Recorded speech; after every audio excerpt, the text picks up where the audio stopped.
मेरी स्क्रीन दिखाई दे रही है आप लोगों को?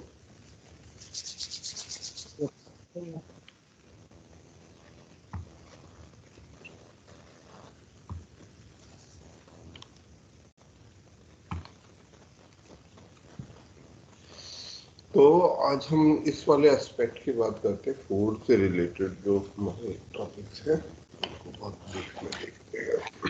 हमने वैसे पीडीएस और पीडीएस हमने अलग से कर लिया था ना, पीडीएस हमने अलग किया, एग्रीकल्चर अलग कर लिया है। पीडीएस इकोनॉमी में किया था। हाँ, पीडीएस इकोनॉमी के साथ, जनरल इकोनॉमी के साथ, ठीक। एग्रीकल्चर भी हमने किया है। हाँ ठीक, चलिए तो आप आगे बढ़ते हैं। Okay, food and health, food fortification की बात करते हैं। रिकॉर्डिंग पर है क्लास?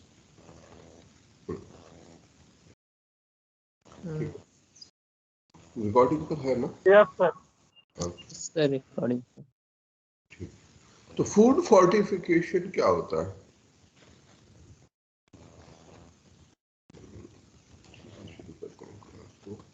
और फूड में कोई न्यूट्रिएंट या विटामिन ऐड करना। क्या करना? शाबाश, ठीक बता रहे।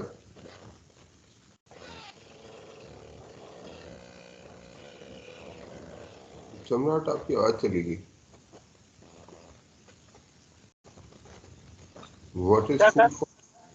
क्या बोला आपने? मैं समझ नहीं पाया आपके बात।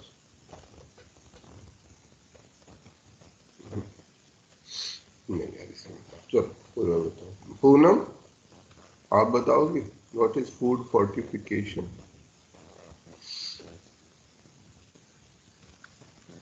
फूड फोर्टिफिकेशन क्या होता है?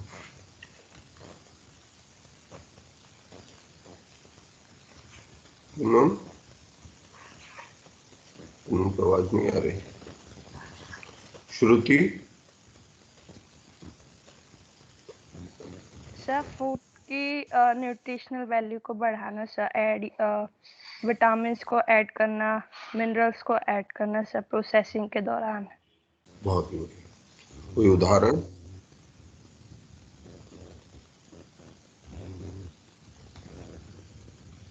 कोई भी उदाहरण जो आपको पता हो फूड फोर्टिफिकेशन का, जो हमारी जानकारी में हो। सर मैं आई फोर्टिफाइड राइस। श्रुति को ट्राई करने तो फोर्टिफाइड राइस। अच्छा बताओ, फोर्टिफाइड राइस आपने खाया सम्राट? Yes sir.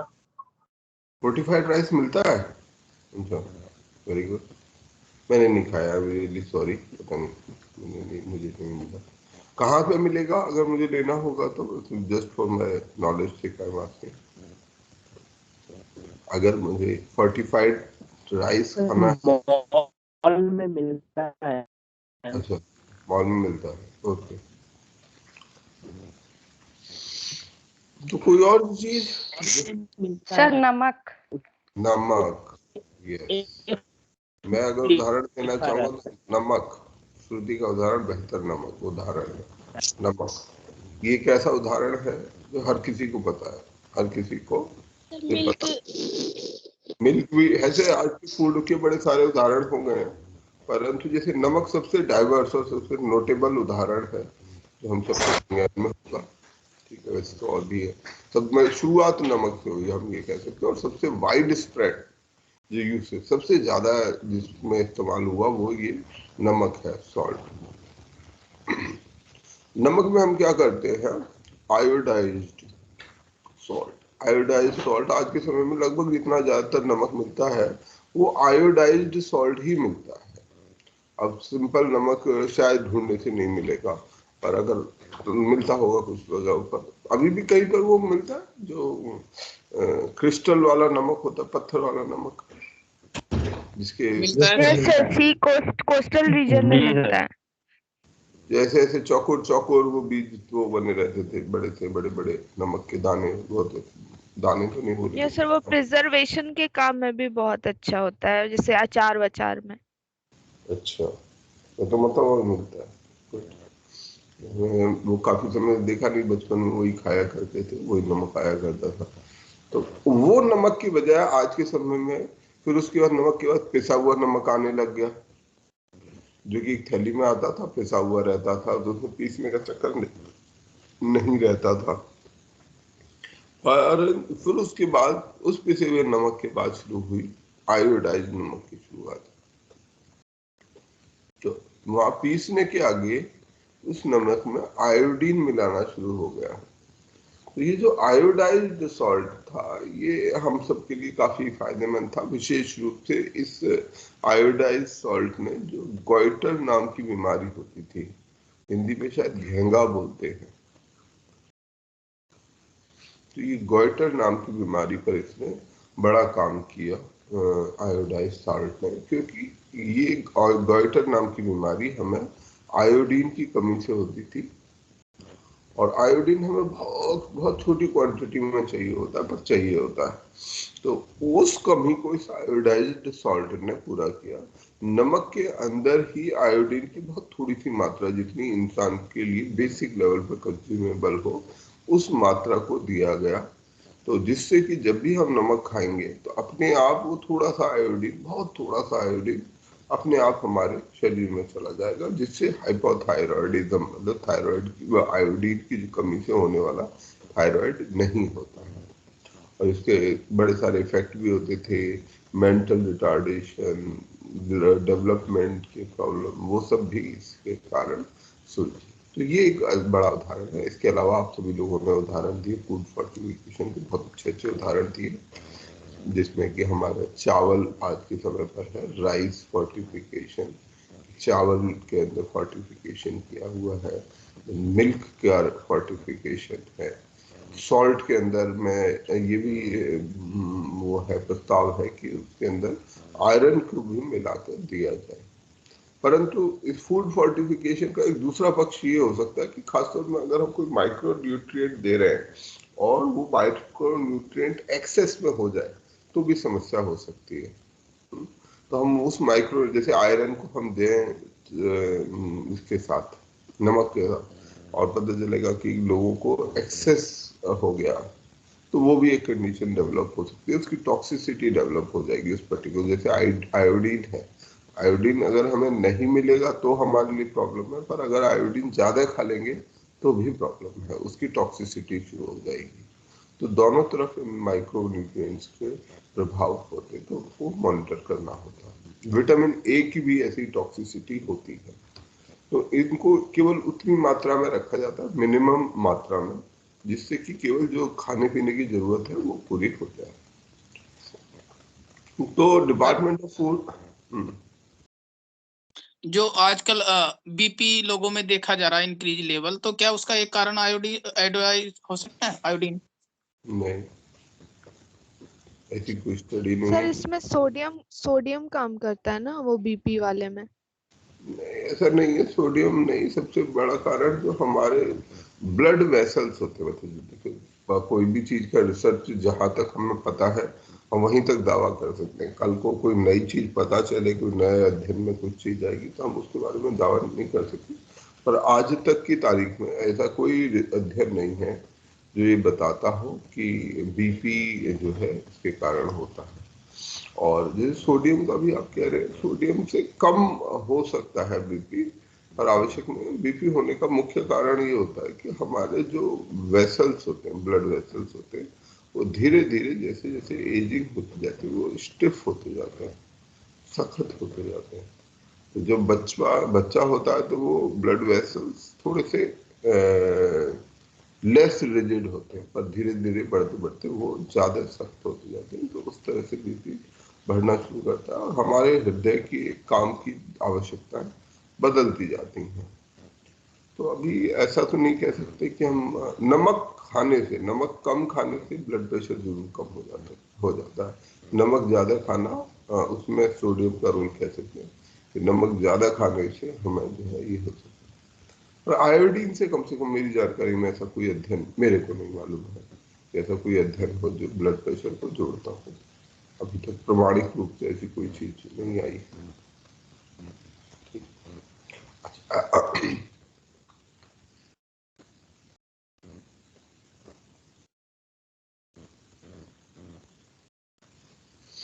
हमारा जो food and public distribution department है उसने फोर्टिफिकेशन राइस को पायलट स्कीम के तौर पर पीडीएस के थ्रू बांटने का काम शुरू किया है। फूड फोर्टिफिकेशन में जैसे अभी हमने बात किया कि हम एक या दो कुछ माइक्रो न्यूट्रिएंट ऐड करते हैं। कुछ माइक्रो न्यूट्रिएंट्स के हम नाम बता सकते हैं। What is micronutrient? Sir vitamins, carbohydrate, mineral, carbohydrate macro वो होते हैं। नो सर, कार्बोहाइड्रेट माइक्रो नहीं है, sorry sir, micro vitamin and minerals ही होंगे सर। मिनरल्स में कौन कौन से? विटामिन में कौन कौन से नाम बताओ कुछ। सर सर vitamin A, होगा sir vitamin zinc, sir E, zinc vitamin होगा K, vitamin E, vitamin sir, sir B12। Zinc होगा vitamin A, sir, vitamin B D, से लेके B1 से सर लेके जिंक, बीच में सर नहीं होता, जिंक, कुछ बीच से ही। हाँ जी, सर जिंक, अब बोलो। Sir hello. जिंक होता सर है सर, minerals में जिंक, iron, जिंक होता है। जी यस सर, जिंक होता है सर, कॉपर होता है, कॉपर क्या होता है? बहुत यस बहुत। सर, मोलिबेडनम होता है हाँ, और आयरन क्लोरीन होता है, जिंक बोल दिया, आयोडीन होता है, मॉलिब्डेनम, बहुत सारे छोटे छोटे। कैल्शियम, कैल्शियम क्लोरीन, ने नहीं सर बोला था। Chlorine, chlorine, chlorine, sodium, sodium, chlorine, ऐसे सर बहुत बोरॉन, सारे माइक्रो न्यूट्रिएंट हैं। विटामिन की बात करें तो vitamin A, vitamin B1, 2, 3, B1, 3, vitamin B6, B12, folic acid, हाँ एक और होता है folic acid, vitamin C, folic acid इसको विटामिन B12 को वो करने के लिए बहुत जरूरी होती है। विटामिन B7 भी होता है, then vitamin C, vitamin D, then vitamin E, K, लगभग ज्यादातर विटामिन वगैरह ये सब जितने हो गए ये सब। कोई हम मेजर भूल रहे हैं क्या? मिनरल या कोई विटामिन? नहीं, हम कुछ नहीं बोल रहे। मैक्रो न्यूट्रिएंट में होते हैं कार्बोहाइड्रेट, प्रोटीन एंड फैट। ठीक है, यहाँ पे मैक्रो और माइक्रो का फर्क है कि कौन से न्यूट्रिएंट ऐसे हैं जिनको हमें ज्यादा मात्रा में लेना पड़ता है। तो जैसे जो ज्यादा हमारे मेजर जो कॉन्स्टिट्यूएंट हैं, जो जिनसे लगभग हमारे शरीर की रेगुलर आवश्यकता है, वो प्रोटीन है, फिर फैट्स हैं, कार्बोहाइड्रेट्स हैं। तो ये तीनों चीजें ऐसी हैं जो हमारे शरीर को बनने, निर्माण करने, उसके मेंटेनेंस के लिए बेहद जरूरी है और अच्छी क्वांटिटी में जरूरी है। तो इसलिए जब हम भोजन खाते हैं, खाना खाते हैं, तो खाने में हम क्या क्या चीज खाएंगे? हम जब भी खा रहे हैं सर ये तीन प्रोटीन, चीज तो मोस्टली रिक्वायरमेंट है ही है, protein, carbohydrate and fat. Fat, तो हम इनको सबसे ज्यादा खाते हैं। आप शुगर चाय पी रहे हो, उसमें चीनी डाल दिया, ठीक है, दूध डाला तो दूध के जरिए से कुछ फैट उसमें ऐड हो गया, उसके अंदर शुगर डाला तो कार्बोहाइड्रेट ऐड हो गया। खाना के जब खाते हैं तो दाल, सर चावल, दूध को कॉम्प्लीमेंट्री प्रोटीन आ गया। हम्म,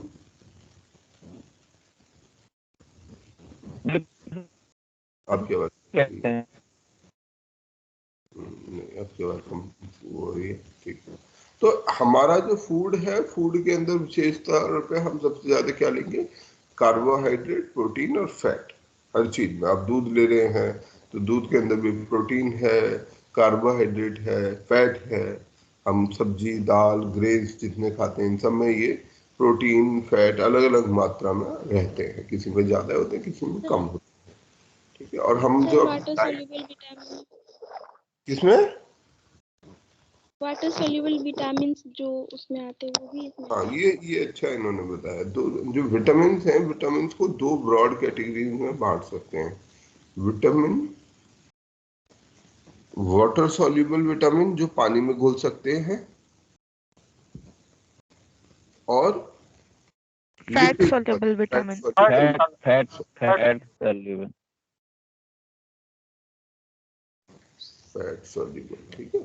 तो वाटर सॉल्युबल में कौन कौन से हैं? Sir vitamin C, C, A, B, A नहीं है, ए नहीं है सर।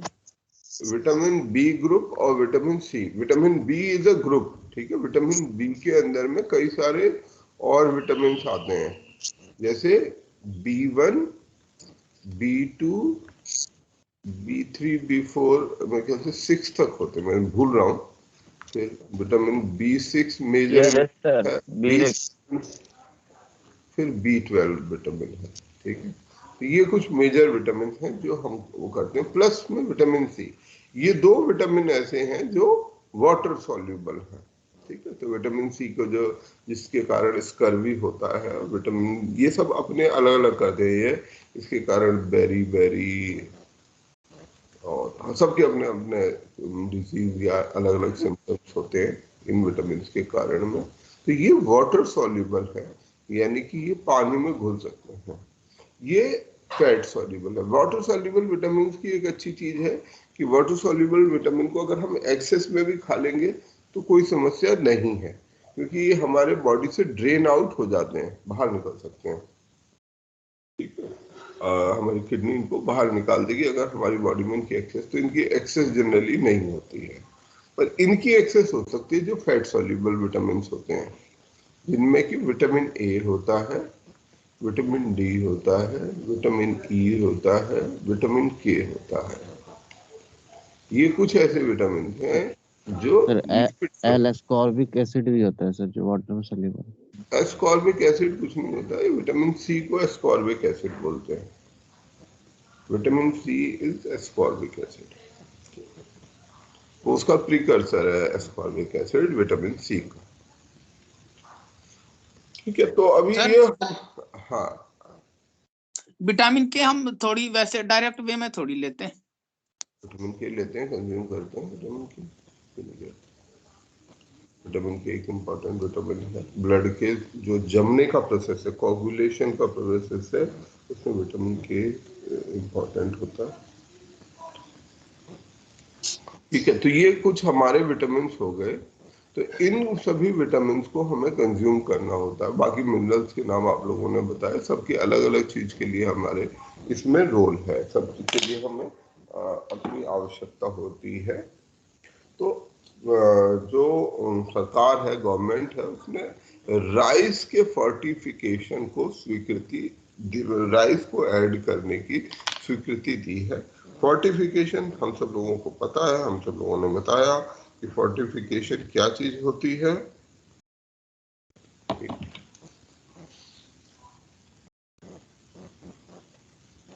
तो ये हमारा हो गया फूड फोर्टिफिकेशन। ये एक सेफ तरीका है, इसको लेके कुछ कुछ डाउट अभी भी रहते हैं, पर लार्जली इसको ये माना जाता है कि इसको हम यूज कर सकते हैं। जैसे आयोडीन के केस में हमने इसे यूज किया ही है। ये क्या सेफ है? लार्जली सेफ होता है। जो चैलेंज है वो कभी कभी ओवरडोज का हो सकता है, खास तौर में यदि उसकी एक्सेस कंज्यूम किया जाए, पर उसको काफी हद तक रोका जा सकता है। कैसे रोक सकते हैं? क्वांटिटी कम करके सर। हाँ जी, क्वांटिटी कम करके, क्वांटिटी कम करके। हम केवल उतनी मात्रा लें, उतनी केवल मात्रा हम खाने में लें जितनी हमारी नॉर्मल कंज्यूमेबल रिक्वायरमेंट है, ठीक है। किसी भी फूड की एक मिनिमम रिक्वायरमेंट होती है कि हमें लेट से 100 माइक्रोग्राम किसी को खाना है, तो हम केवल उसी को उतनी ही मात्रा या उससे भी थोड़ी कम मात्रा में, क्योंकि हमारा उद्देश्य लार्जली सभी की रिक्वायरमेंट को पूरा करना है। हो ऐसे सकता है कि एक आदमी को हमने फूड में दे दिया, वो कुछ और भी फूड खाता है तो 200 ग्राम उसने वहां से भी खा लिया, तो हो सकता है वो थोड़ी सी एक्सेस उसको हो जाए, परंतु क्योंकि इनकी जनरली लार्ज रेंज होती है तो इट कैन बी यूज्ड। हाँ, कुछ मॉनिटरिंग, लार्ज सर्वे, पॉपुलेशन बेस्ड मॉनिटरिंग कर सकते हैं जिसके के जरिए से हम हाई लेवल टॉक्सिसिटी को रोक सकें। और जैसे वाटर सोल्यूबल जितने विटामिन हैं उनमें तो ये चैलेंज भी नहीं रहता है, ये चैलेंज ज्यादा रहता है जो फैट सोल्यूबल है या कुछ मिनरल्स हैं उनके लिए। अच्छा, एक इसका ये भी प्रॉब्लम है कि सोशियो कल्चरल एक्सेप्टेंस। हम एक खास तरीके का भोजन खाने के लिए एक आदी हो जाते हैं। अगर हमने कोई चीज इसमें ऐड की तो मे बी वो थोड़ा बहुत उसका स्वाद ऑल्टर कर दे, पर या उसके लिए तैयार हो। जैसे नमक का उदाहरण है, नमक आयोडाइज नमक को इस्तेमाल करने के लिए सरकार को काफी कैंपेन चलाना पड़ा। एक समय पर टीवी में आता था भी ऐड, अब तो वो नहीं आता शायद, परंतु एक समय पर ऐड आता था जिसमें दिखाया जाता था कि केवल जो है आयोडाइज सॉल्ट का ही इस्तेमाल करें। तो ये जो सोशियो कल्चरल एक्सेप्टेंस है ये भी एक महत्वपूर्ण कारण है, क्योंकि उसका टेस्ट, उसका फील, उसका लुक थोड़ा बहुत मतलब वो बदले नहीं तभी लोग उसको कंज्यूम करते हैं। इसके अलावा इसको कॉस्ट इफेक्टिव होना चाहिए। ये इसके कुछ बेनिफिट हो सकते हैं। और एक ये रिसर्च है कि जो कोपेनहेगन कंसेंसस दैट सेज कि if we are spending 1 rupee on fortification, it will result in benefit of 9 rupees to the economy. कैसे होगा 9 रुपए का फायदा? अगर हम 1 रुपया फोर्टिफिकेशन पे खर्चा करेंगे तो हमें 9 रुपए इकोनॉमी में कैसे मिलेंगे? इसका मतलब ये हो गया। पर कैसे मिलेंगे? सर, हेल्थ में माइक्रोन्यूट्रिएंट्स के डिफिशियंसी से जो डिजीज होता है वो नहीं होगा, उससे क्या होगा? उससे हमारे हेल्थ में प्रोडक्टिविटी बढ़ेगी। हेल्थ में ज्यादा फायदा होगा और फिर वो पैसे बचेंगे। कैसे बचेंगे? पैसे इससे ये हो सकता है, इससे ये हो सकता है कि जैसे हम लोग अलग हेल्थ अलग में भी फायदा होगा अलग अलग और प्रोडक्टिविटी भी बढ़ेगी। क्या बढ़ेगा? सर, हेल्थ में भी फायदा होगा, प्रोडक्टिविटी भी बढ़ेगी। प्रोडक्टिविटी कैसे बढ़ेगी? मेरा तो यही सवाल है। ठीक है, अब जब बीमार नहीं होंगे तो वो ज्यादा काम करेंगे। बस, बहुत अच्छी बात। अगर हम, क्योंकि हेल्थ के 2 साइड होते हैं, जब हेल्थ खराब होती है तो 2 चीज करती है। नंबर 1, आपकी जो कॉस्ट है वो तो कोई नहीं, डायरेक्ट कॉस्ट है हेल्थ की। और आपकी हेल्थ खराब हो जाएगी तो एक तो डायरेक्ट कॉस्ट है ही, आपको जो पैसा उस बीमारी को ठीक करने में खर्चा हुआ वो तो हो ही रहा है। आपको 100 रुपया, 1000 रुपया जो भी खर्चा हुआ वो खर्चा हो रहा है। इसके अलावा दूसरा जो लॉस होता है वो लॉस ऑफ प्रोडक्टिविटी होता है, जो कि डायरेक्ट कॉस्ट से कहीं ज्यादा बड़ा है। हो सकता है दवाई खाने का खर्चा, डॉक्टर को दिखाने का खर्चा मामूली खर्चा, पर जो लॉस ऑफ प्रोडक्टिविटी है, आप एक स्टूडेंट हैं, आप नौकरी पर जाते हैं, आप काम करते हैं, तो क्या होगा? आप स्टूडेंट हैं, आपका 6 महीना खराब हो गया, साल खराब हो गया, तो आपकी पढ़ाई का नुकसान हो गया, पता चला आप दोबारा पढ़ने ही नहीं गए। बहुत बच्चे ऐसे होते हैं, लंबे बीमार पड़े तो उनकी पढ़ाई छूट जाती है। फिर उसके अलावा अगर आप कोई नौकरी में है, जॉब करते हैं, तो आप जो भी काम करते होंगे वो काम का नुकसान है, हो सकता है कोई दूसरा उसका रिप्लेसमेंट मिले ना मिले। तो ओवरऑल इकोनॉमी को आपकी जो प्रोडक्टिविटी होती है उसके ना होने का भी नुकसान झेलना पड़ता है। तो इसलिए जो है ये हेल्थ में पैसा जो हम फोर्टिफिकेशन में अगर 1 रुपया खर्चा करेंगे तो वो हमें 9 रुपए का रिजल्ट निकाल के देगा। 9 रुपए का बेनिफिट इस फूड फोर्टिफिकेशन से हमें हो सकता है। हमारे देश के अंदर में 70% लोग, ये इसकी बात मैं कर रहा था, there is a recommended dietary allowance. Recommended dietary allowance कि डेली हमें ये चीज इतनी खानी चाहिए, है ना। इस किसी के 10 माइक्रोग्राम होगी, किसी की 100 माइक्रोग्राम होगी, अलग अलग डाइटरी अलाउंस होता है, अलग अलग उसका माइक्रोन्यूट्रिएंट का। तो वो उतना हमें कंज्यूम करना चाहिए। परंतु हमारे देश में 70% लोग ऐसे हैं जो जितना खाना चाहिए उस रिकमेंडेशन का आधा भी नहीं खाते। मतलब जितनी उनको आवश्यकता है उसका आधा भी नहीं खाते हैं।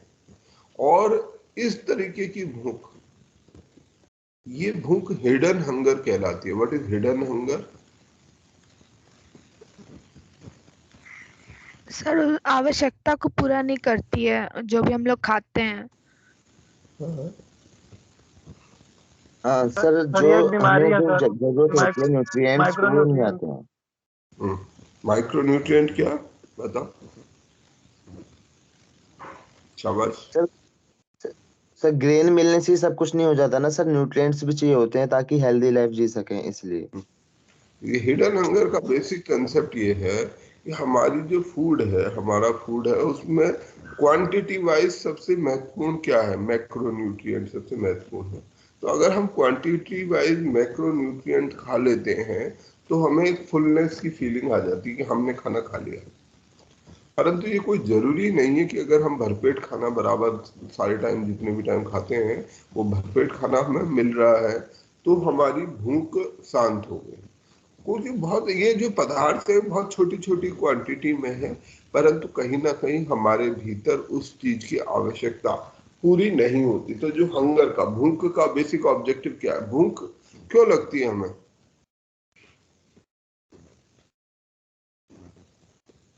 सर हमारी एनर्जी है ना ये, अगर एनर्जी को पूरा नहीं होगा, रिक्वायरमेंट है हमारे शरीर की, तो हम वर्क ही नहीं करेंगे।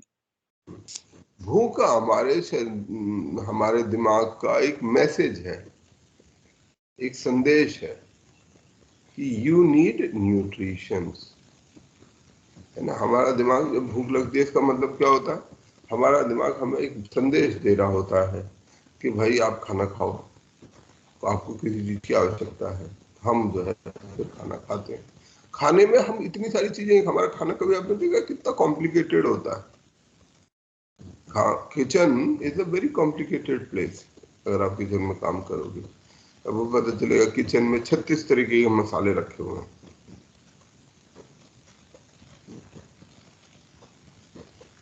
हाँ, ये मसाले कौन कौन से मसाले, नाम भी याद नहीं होता उनका, किस किस तरीके, ये इतने मसाले और क्यों खाते हैं हम लोग? टेस्ट के लिए। सर वो फूड के क्वालिटी को बढ़ा देता है सर। टेस्ट के लिए? नहीं सर, क्वालिटी को क्यों बढ़ा देता है? तो जो हमारे बॉडी की आवश्यकता होती है सर, उसको वो फुलफिल करता हमारे शरीर में जो टेस्ट से महत्वपूर्ण, देखो भूख जो है और टेस्ट, ये दोनों कुछ, नेचर ने कोई भी चीज ऐसे व्यर्थ नहीं बना रखी है। टेस्ट की अपनी क्या जो आवश्यकता है? स्वाद क्या चीज होती है? What is tasty? सेटिस्फैक्शन है। तो जो हमारी हमारी बॉडी फूड को एक्सेप्ट अच्छा कर लगे। ले। ना, क्या स्वादिष्ट लगता है आपको? अच्छा सर इतना जो हमें हाँ ये थोड़ा फीलिंग है, प्लेजर दे। लेकिन अगर जो हमारे रिक्वायरमेंट, जो हमारा शरीर को अच्छा लगे, हाँ, शरीर को अच्छा लगे। अच्छा क्या लगेगा? यही सवाल है। वो, हाँ जैसे मान लीजिए मेरे शरीर को मैं एक सिंपल उदाहरण देता हूँ उसकी स्वाद को समझने के लिए। कभी आपने एक बात कही है या सुनी है कि मतलब कि जब जो है जब आप बहुत भूखे होगे तो आपको बिल्कुल साधारण खाना भी बहुत स्वादिष्ट लगता है, और आपका वही पेट भरा हुआ है। हो यस सर, यस सर। तो आपको जो है 36 भोग भी आपको लगे कि ठीक है। जब आपका पेट भरा हुआ है तो आपको वो भी अच्छे नहीं लगेंगे ज्यादा। खाने का स्वाद बदलता है। आप अगर ध्यान से कभी इसको फील करेंगे ना, आप 2 दिन भूखे रहिए, 3 दिन भूखे रहिए, और फिर उसके बाद जो आपको बेसिक चीज भी मिल जाएगी ना, जो चीज आपको कभी नहीं अच्छी लगती होगी वो भी आपको ऐसे लगेगी कि यार ये बहुत बढ़िया चीज है, ये मैंने बहुत अच्छा खाना है। तो स्वाद एक फिक्स वो नहीं है। स्वाद कभी ऐसा नहीं है, फिक्स चीज नहीं है। आपको उसी चीज में स्वाद आ जाएगा जो चीज आपको बिल्कुल स्वादिष्ट ना लगती है। एक समय के बाद अगर आप खाना ना खाएं तो आपको वो चीज में भी स्वाद आने लगेगा। तो स्वाद बेसिकली हमारे दिमाग का एक कॉम्प्लेक्स मैसेज है। वो हमें संदेश देता है कि भाई आपको किसी चीज की आवश्यकता है, आप जो है चीजें खाओ। तो वो ये जो मसाले जो हम खाते हैं, मतलब मैं वो ठोस तरीके से ऐसे कोई अध्ययन के उस पर नहीं कह सकते, पर ये जितने मसाले हम जो खाते हैं, ये बेसिकली हमें तरह तरीके के न्यूट्रिएंट और माइक्रो न्यूट्रिएंट्स हमें प्रोवाइड करते हैं जो हमारी आवश्यकताएं हैं। और मेरे विचार से हमें ये मसाले इसीलिए ज्यादा अच्छे लगते हैं, जितने ज्यादा मसालेदार चीजें होती हैं हमें अच्छी लगती है। अरे वाह, कोई नए तरीके की चीज खाएंगे हमें अच्छा लगेगा, अरे यार ये बहुत अच्छा है। तो वैरायटी इंसान क्या ऐसी चीज है, इंसान एक चीज नहीं खाता, एक दिन थाली भी खाता है तो उसमें 36 चीजें रखता है, उसमें रोटी भी रखेगा, उसमें चावल भी रख लेगा, फिर उसमें सब्जी भी बनेगी, उसमें मतलब अब वैसे तो देखा जाए तो कार्बोहाइड्रेट ही बहुत है। अगर कार्बोहाइड्रेट की बात की जाए तो आप चावल खा लो, चावल के अंदर प्रोटीन भी होता है, चावल के अंदर में कार्बोहाइड्रेट भी होता है और चावल के अंदर में फैट भी होता है, या ऐसी रोटी के अंदर होता है। तो हम रोज केवल चावल ही चावल खा डालें और कोई चीज ना खाएं, हम सब्जी क्यों खाते हैं? तो सब्जी नहीं ये सर, नहीं हो पाएगा ना फिर, क्या नहीं हो अगर पाएगा? बैलेंस नहीं बन पाएगा जो हमारा फूड चेन है ना। अगर मान लीजिए हाँ, हम सभी एक ही चीज खाने लगेंगे तो टोटली वो खत्म ही हो जाएगी।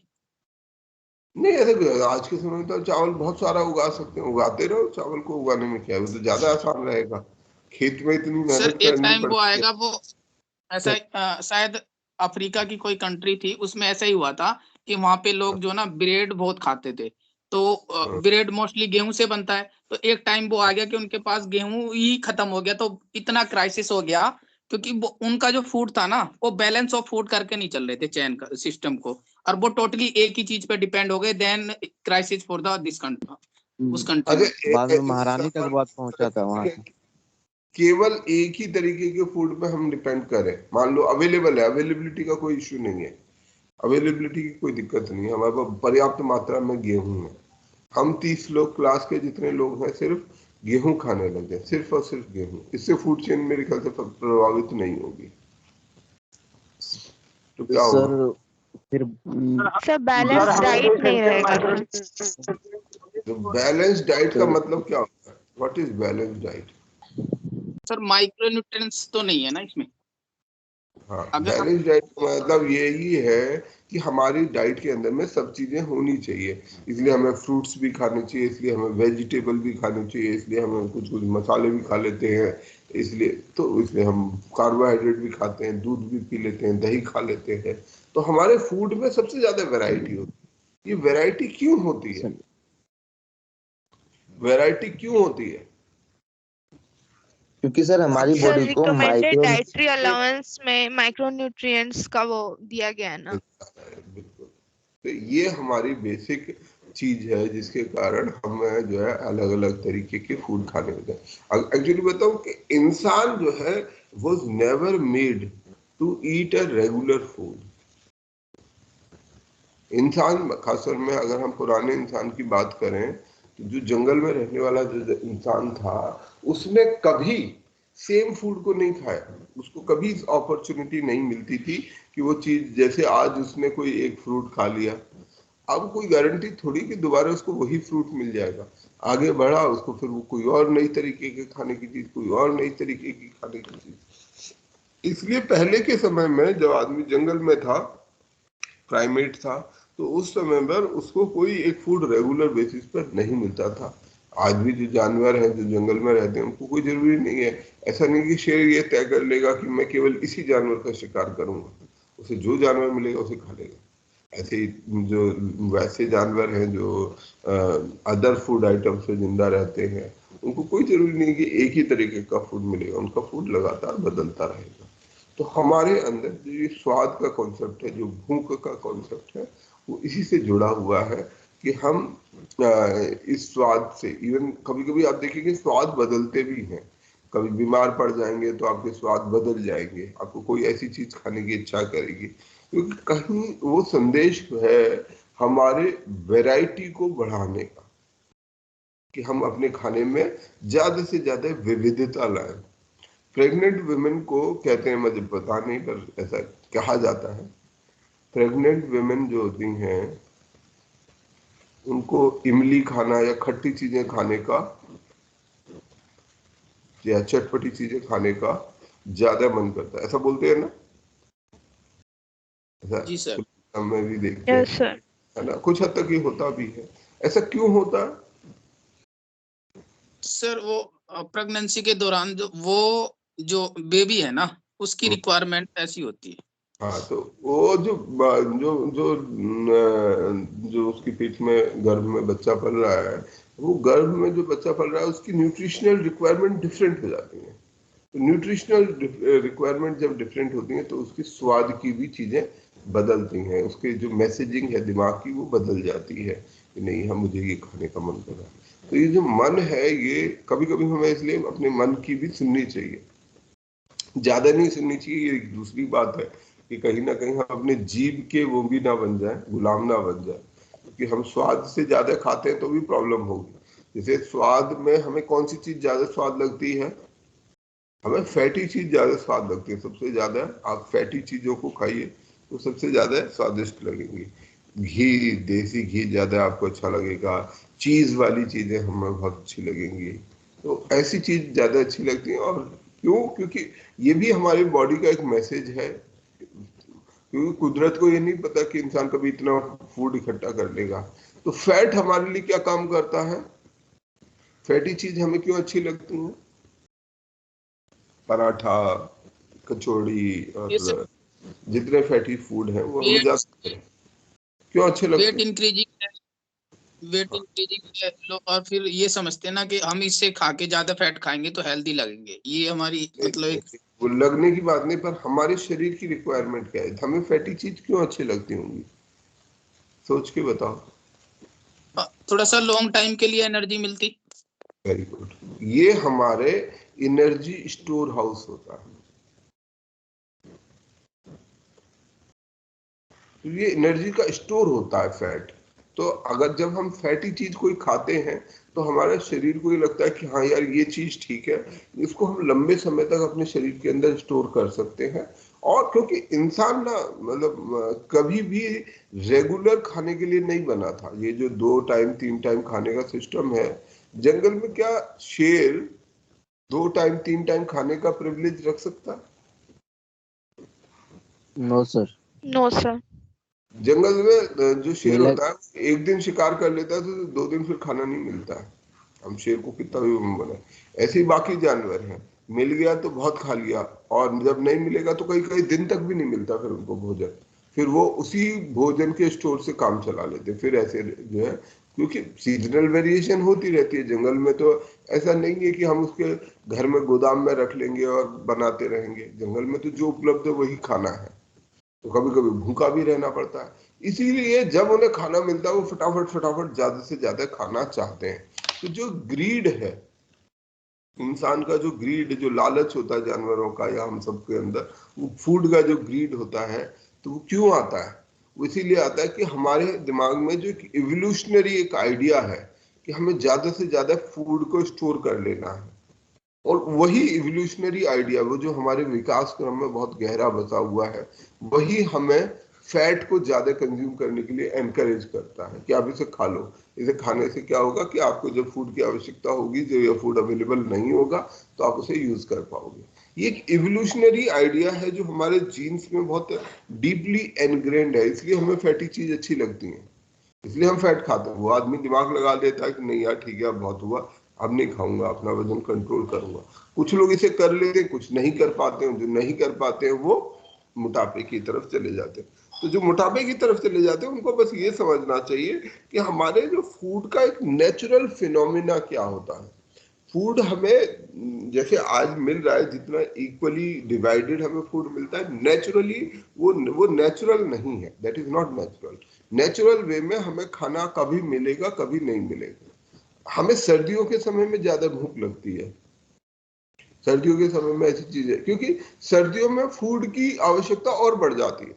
जितने ये जानवर होते हैं, जैसे पोलर बियर जो ठंडी जगहों पर रहते हैं, जब बर्फ पड़ जाती है, ज्यादा ठंड पड़ने लग जाती है, तो उन जगहों पर खाना नहीं मिलता है। जब खाना नहीं मिलेगा तो क्या होगा?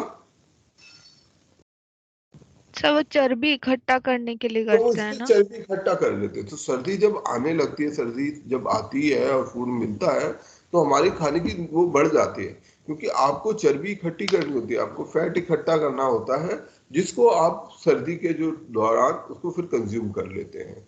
फिर उसके बाद जब मौसम ठीक हो जाता है फिर आप जो है खाना अपने लिए और इकट्ठा कर लेते हैं। तो ये बेसिकली हमारे कुछ इवोल्यूशनरी एस्पेक्ट हैं जिसके कारण हमारे फूड खाने की, हमारा खाना खाने की जो प्रवृत्ति है वो तय होती है। हेलो तो सर। ऐसे हाँ सर जैसे सर आपने बताया फैट हमारे मतलब एनर्जी स्टोर करते हैं सर, लेकिन फैट कितना मतलब होना चाहिए? क्योंकि फैट से हैं जैसे डॉक्टर्स लोग बताते हैं ज्यादा फैट से वो कई कई बीमारी का हम लोग शिकार भी हो जाते हैं सर। हाँ बिल्कुल, वो तो बिल्कुल ठीक बात है। जैसे जो बात मैं ये कह रहा हूँ कि फैट हमें अच्छा क्यों लगता है, वाई हमारे को जो फैटी फूड है वो क्यों ज्यादा अच्छा लगता है, या हमें जब फूड मिलता है, फूड दिखता है तो हमारी एक इच्छा होती है कि थोड़ा ज्यादा खा लिया जाए। फूड को लेके हम सबके अंदर एक ग्रीड होती है, हम सबके अंदर की इच्छा होगी कि थोड़ा सा और खा लेते हैं, अच्छा लग रहा है, अच्छा खाना मिलेगा आपको तो थोड़ा सा और एक्स्ट्रा खा जाएंगे। क्यों खाते हैं हम वो, मैं इस फंडामेंटल क्वेश्चन की बात कर रहा हूँ। और वो क्यों हम इसलिए खाते हैं क्योंकि वो हमारा एक इवोल्यूशनरी, हमारा जो इवोल्यूशन हुआ है, जो विकास क्रम है, क्योंकि अल्टीमेटली हम सब जंगल से आए हैं। तो जब हम जंगल में थे, हमारे जो पूर्वज, तो उस समय पे फूड इतना रेगुलर नहीं होता था। तो फूड जब रेगुलर नहीं होता था तो आपको फूड का स्टोर रखना होता था अपने शरीर के अंदर में, और fat acts as a food store. जब आपको वो फूड नहीं मिलेगा, जैसे अभी भी हम लोग जब बीमार हो जाते हैं या खाना किसी का वजह से ना मिले तो क्या होगा, फिर आपका खाने की रिक्वायरमेंट कौन पूरी करता है? बॉडी। नहीं, बॉडी में भी फैट हमारा पूरा सर करता है। Fat, yes sir fat. Fat हमारा बर्न होना शुरू होता है जब हम जैसे कई दिन तक खाना नहीं खाएंगे, तो फिर फैट बर्न होने शुरू होंगे और फिर फैट हमारी एनर्जी रिक्वायरमेंट को पूरा करेंगे। तो ये हमारा बेसिक वो है, इसीलिए हमारा वजन कम हो जाता है जब हम बीमार हो जाते हैं। तो हमारा वजन कम क्यों होता है? क्योंकि जो हमारी एनर्जी की रिक्वायरमेंट है वो हम फूड खाना हमें अच्छा नहीं लग रहा, डिस्टेस्ट है, और एनर्जी की रिक्वायरमेंट उस समय बढ़ भी जाती है। तो इसलिए वो फिर हमारा वजन कम होना शुरू हो जाता है, क्योंकि हमारा जो बॉडी का स्टोर है, फूड फैट स्टोर है, वो बर्न होता है। तो लेकिन सर ऐसे ये ही कितना ये कैसे? हंगर का, हाँ चलो अभी आगे बढ़ते हैं। ठीक है, ऐसे ही हंगर है, और हंगर कहीं ना कहीं हमारे दिमाग का एक संदेश है, भूख एक संदेश है जो हमें ये बतलाती है कि भाई हमें अब खाने की आवश्यकता है। परंतु इंसान ने फूड को इस तरीके से कैप्चर कर लिया, तो उसे अपने हंगर को भी रेगुलेट करना होता है। हमें अपनी भूख को रेगुलेट करना चाहिए, हमें भूख को नियमित रखना चाहिए, अपने जीभ के स्वाद के जो फिनोमिना है उसको काबू में रखना चाहिए। क्योंकि अगर हम उसे काबू में नहीं रखेंगे और जंगली प्रवृत्ति से खाएंगे तो बड़ी भारी नुकसान हमें झेलना पड़ेगा, वो जब आपका वजन बहुत ज्यादा बढ़ता जाएगा। तो ऐसी ही हंगर का एक हिस्सा हिडन हंगर भी होती है, जब हम माइक्रो न्यूट्रिएंट्स को कंज्यूम कम क्वांटिटी में कर रहे होते हैं, और वो एक संदेश आपके अंदर आते रहेगा कि हाँ कुछ कमी है, हिडन हंगर। आपने कभी मिट्टी खाई है किसी ने? मिट्टी नहीं तो फिर सलेटी। सर चौक ये सर खाए हैं सर। चौक खाए हैं ना? चौक खाई। क्यों खाते हैं चौक को हम? सर वो बहुत सौंधा सौंधा लगता है। खाने को क्यों, मतलब बायोलॉजिकली अगर देखें, वैज्ञानिक के रूप में देखेंगे तो क्या पता चलेगा? चौक क्यों खाते हैं हम बच्चे, या स्लेटी क्यों खाते हैं? शायद आयरन की कमी के कारण। ना, कैल्शियम। कैल्शियम की कमी। चौक कैल्शियम से बनता है, तो वैसे है चौक। और कैल्शियम हमारा सबसे बड़ा माइक्रो न्यूट्रिएंट है जिसकी हमें आवश्यकता होती है। खासतौर में बचपन में एक खास समय पर आपको चौक की ज्यादा इच्छा करती है खाने की। अब आपको कोई खिलाएगा तो शायद आप नहीं खाएंगे, अब तो उस समय खाते थे। क्यों खा लेते थे हम लोग? सबने खाया होगा, काफी ने खाया होगा ज्यादातर। क्यों खाते हैं वो? क्योंकि हमारे अंदर से एक प्रवृत्ति है जो हमें बता रही है कि ये कैल्शियम का सोर्स है। हमें नहीं पता कि ये कैल्शियम का सोर्स है और हम क्यों खाना चाहते हैं, परंतु हमारी जो हड्डियां बन रही हैं जिनको कैल्शियम की आवश्यकता ज्यादा है, उस समय कैल्शियम की आवश्यकता भी ज्यादा होती है, तो इसलिए हम वो ये खाने की हमारी इच्छा करती है। तो कहीं ना कहीं हमारा फूड, हमारा स्वाद, हमारी जो बॉडी की आवश्यकताएं होती हैं उनसे जुड़ा हुआ रहता है, उनके साथ डायरेक्टली कनेक्टेड है। और ये सब चीजें हमारी हिडन हंगर है। तो ऐसी हिडन हंगर होने से मतलब अलग अलग तरीके की अगर माइक्रोन्यूट्रिएंट की कमी हो जाएगी, तरह तरीके की बीमारी हो सकती है, जैसे विटामिन ए अगर नहीं होगा तो नाइट ब्लाइंडनेस, आयोडीन नहीं होगा तो गोइटर, आयरन की कमी होगी तो अनीमिया, और बचपन के कुछ बर्थ डिफेक्ट जैसे फोलिक एसिड। फोलिक एसिड क्यों दिया जाता है महिलाओं को? बहुत जरूरी है महिलाओं के लिए, प्रेग्नेंट वुमेन के लिए फोलिक एसिड सबसे जरूरी है। आयरन और फोलिक एसिड की गोली सबसे जरूरी है। क्यों चंद्रा? सर उससे अनीमिया हो जाता, नहीं दिया जाता तो। तो आयरन, अनीमिया और फोलिक एसिड बेसिकली अनीमिया को और साथ साथ कुछ सर बर्थ बच्चे का डिफेक्ट विकास में भी अहम रोल कर। मेंटली डिसऑर्डर को भी कम करता है ना सर फोलिक एसिड? तो बर्थ डिफेक्ट को भी कम कर। डिफेक्ट्स होते हैं उनको ये कम करते हैं, तो इसलिए इसको दिया जाता है। तो अगर हम इसकी आवश्यकता की बात करें, फूड फोर्टिफिकेशन की आवश्यकता की बात करें कि कितनी हमें जरूरत है, ठीक है, कोई भी चीज जरूरत के हिसाब से होनी चाहिए।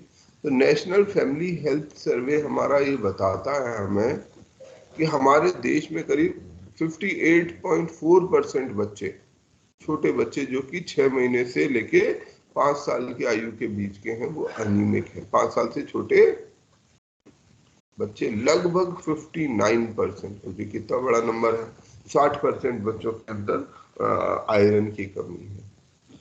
53% हमारी महिलाएं ऐसी हैं जो रिप्रोडक्टिव एज में हैं, मतलब जो प्रेग्नेंट हो सकती हैं कभी भी, वो अनीमिक है। 36% बच्चे ऐसे हैं हमारे जो 5 साल के हैं, वो अंडर वेट हैं, जितना उनका वजन होना चाहिए उतने वजन से वो कम है। तो ये सभी चीजें हमारे लिए अच्छी नहीं है, क्योंकि ये बच्चे के अच्छा, ये इन सब में हमें क्यों करना चाहिए? अनीमिया, इससे बीमारी बढ़ेगी, बच्चों का डेवलपमेंट अच्छा नहीं होगा। बच्चे का जब खासतौर में ये इस पर्टिकुलर सेक्शन पर हमें ज्यादा क्यों ध्यान देना चाहिए? हमेशा बोला जाता है कि जो मदर है और चाइल्ड, छोटा बच्चा है, उसके फूड पर सबसे ज्यादा ध्यान दिया जाना चाहिए। क्यों?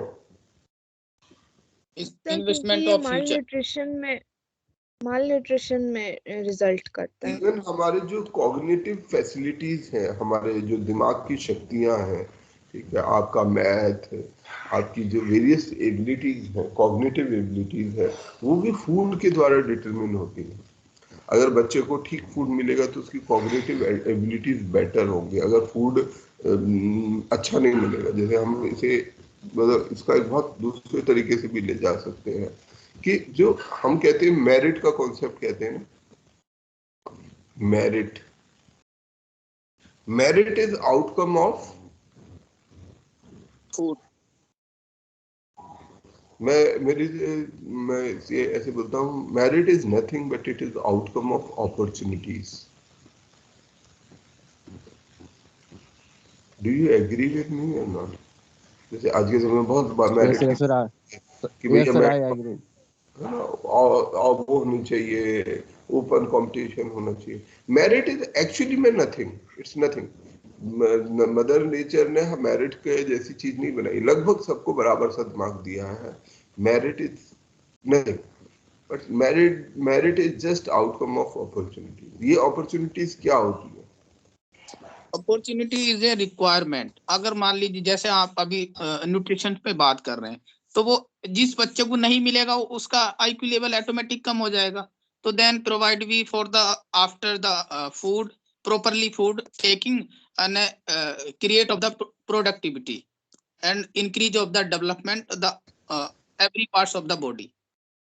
ठीक बात है। तो हमारी जो मेरिट होती है वो अल्टीमेटली कैसे बनती है? कोई भी आदमी मेरिट कैसे बनती है?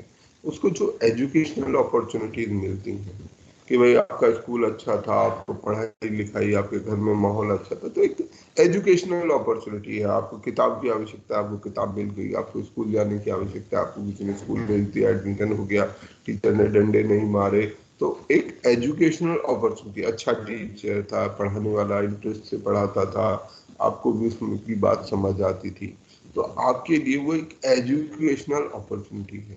जो बच्चे अच्छा करते हैं, जो आईआईटीज में जाते हैं, वो क्यों एकदम से, ऐसा नहीं होता कि कोई बच्चा एकदम से आईआईटी में चले जाता है, या आज के समय में जैसे ये चीज बहुत ज्यादा ग्रॉस होती जा रही है इंडिया में, कि हमारे देश में जो वंचित वर्ग के बच्चे हैं वो लगातार पीछे होते जा रहे हैं, और एक मिडिल क्लास सेक्शन के बच्चे ही वहां तक पहुंच पाते हैं। इसका क्या कारण है?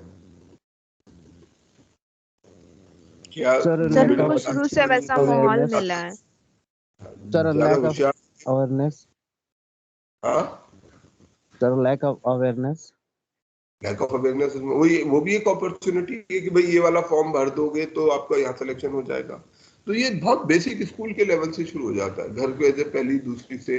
अब जो मिडिल क्लास बच्चा फैमिली है, अपर मिडिल क्लास या उसके ऊपर की फैमिलीज है, वो अपने बच्चे को नर्सरी से बढ़िया प्रेप स्कूल में भेज रहे हैं, जहाँ उन्हें बेसिक लाइफ स्किल सिखाए जा रहे हैं।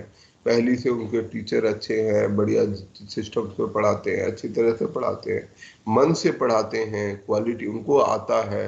उनको इलेक्शन की ड्यूटी और फालतू किस्म के जितने काम है वो नहीं करने पड़ते। उनका एक ही काम है उन टीचर्स का, केवल बच्चों को पढ़ाना। ठीक है, उसके बाद जब वो घर आते हैं तो घर में भी माहौल है, उनके माता पिता उनको बताते हैं कि ऐसा पढ़ लो, ये पढ़ लो, जहाँ उनके डाउट्स होते हैं उनके डाउट्स को क्लियर करते हैं। उनके पास अपने लिए पढ़ने का एक अलग स्थान है, कमरा है, बुक्स है। तो ऐसे ऐसे करके धीरे धीरे जब वो अपॉर्चुनिटी, उनको कोई एनकरेज करने वाला है, ये बहुत बड़ी चीज है, एनकरेज करने वाला। ठीक है, घर में माता पिता लगातार ये समझाते रहते हैं कि देखो ऐसा कर लो, ऐसा करो, नहीं तो ये होगा। फिर उनके सामने एग्जाम्पल्स हैं कि उनका कोई भाई है तो वो वहां पास हो गया, उनका कजन है वो आईआईटी जा रहा है, कोई और है तो वो ये कर रहा है। ये जो एग्जाम्पल, जो उदाहरण होते हैं, ये भी बहुत काम करते हैं। ये भी आपके अंदर एक कॉन्फिडेंस लाते हैं कि अरे वो कर लेगा तो मैं भी कर लूंगा। तो ये सब अपॉर्चुनिटीज हैं।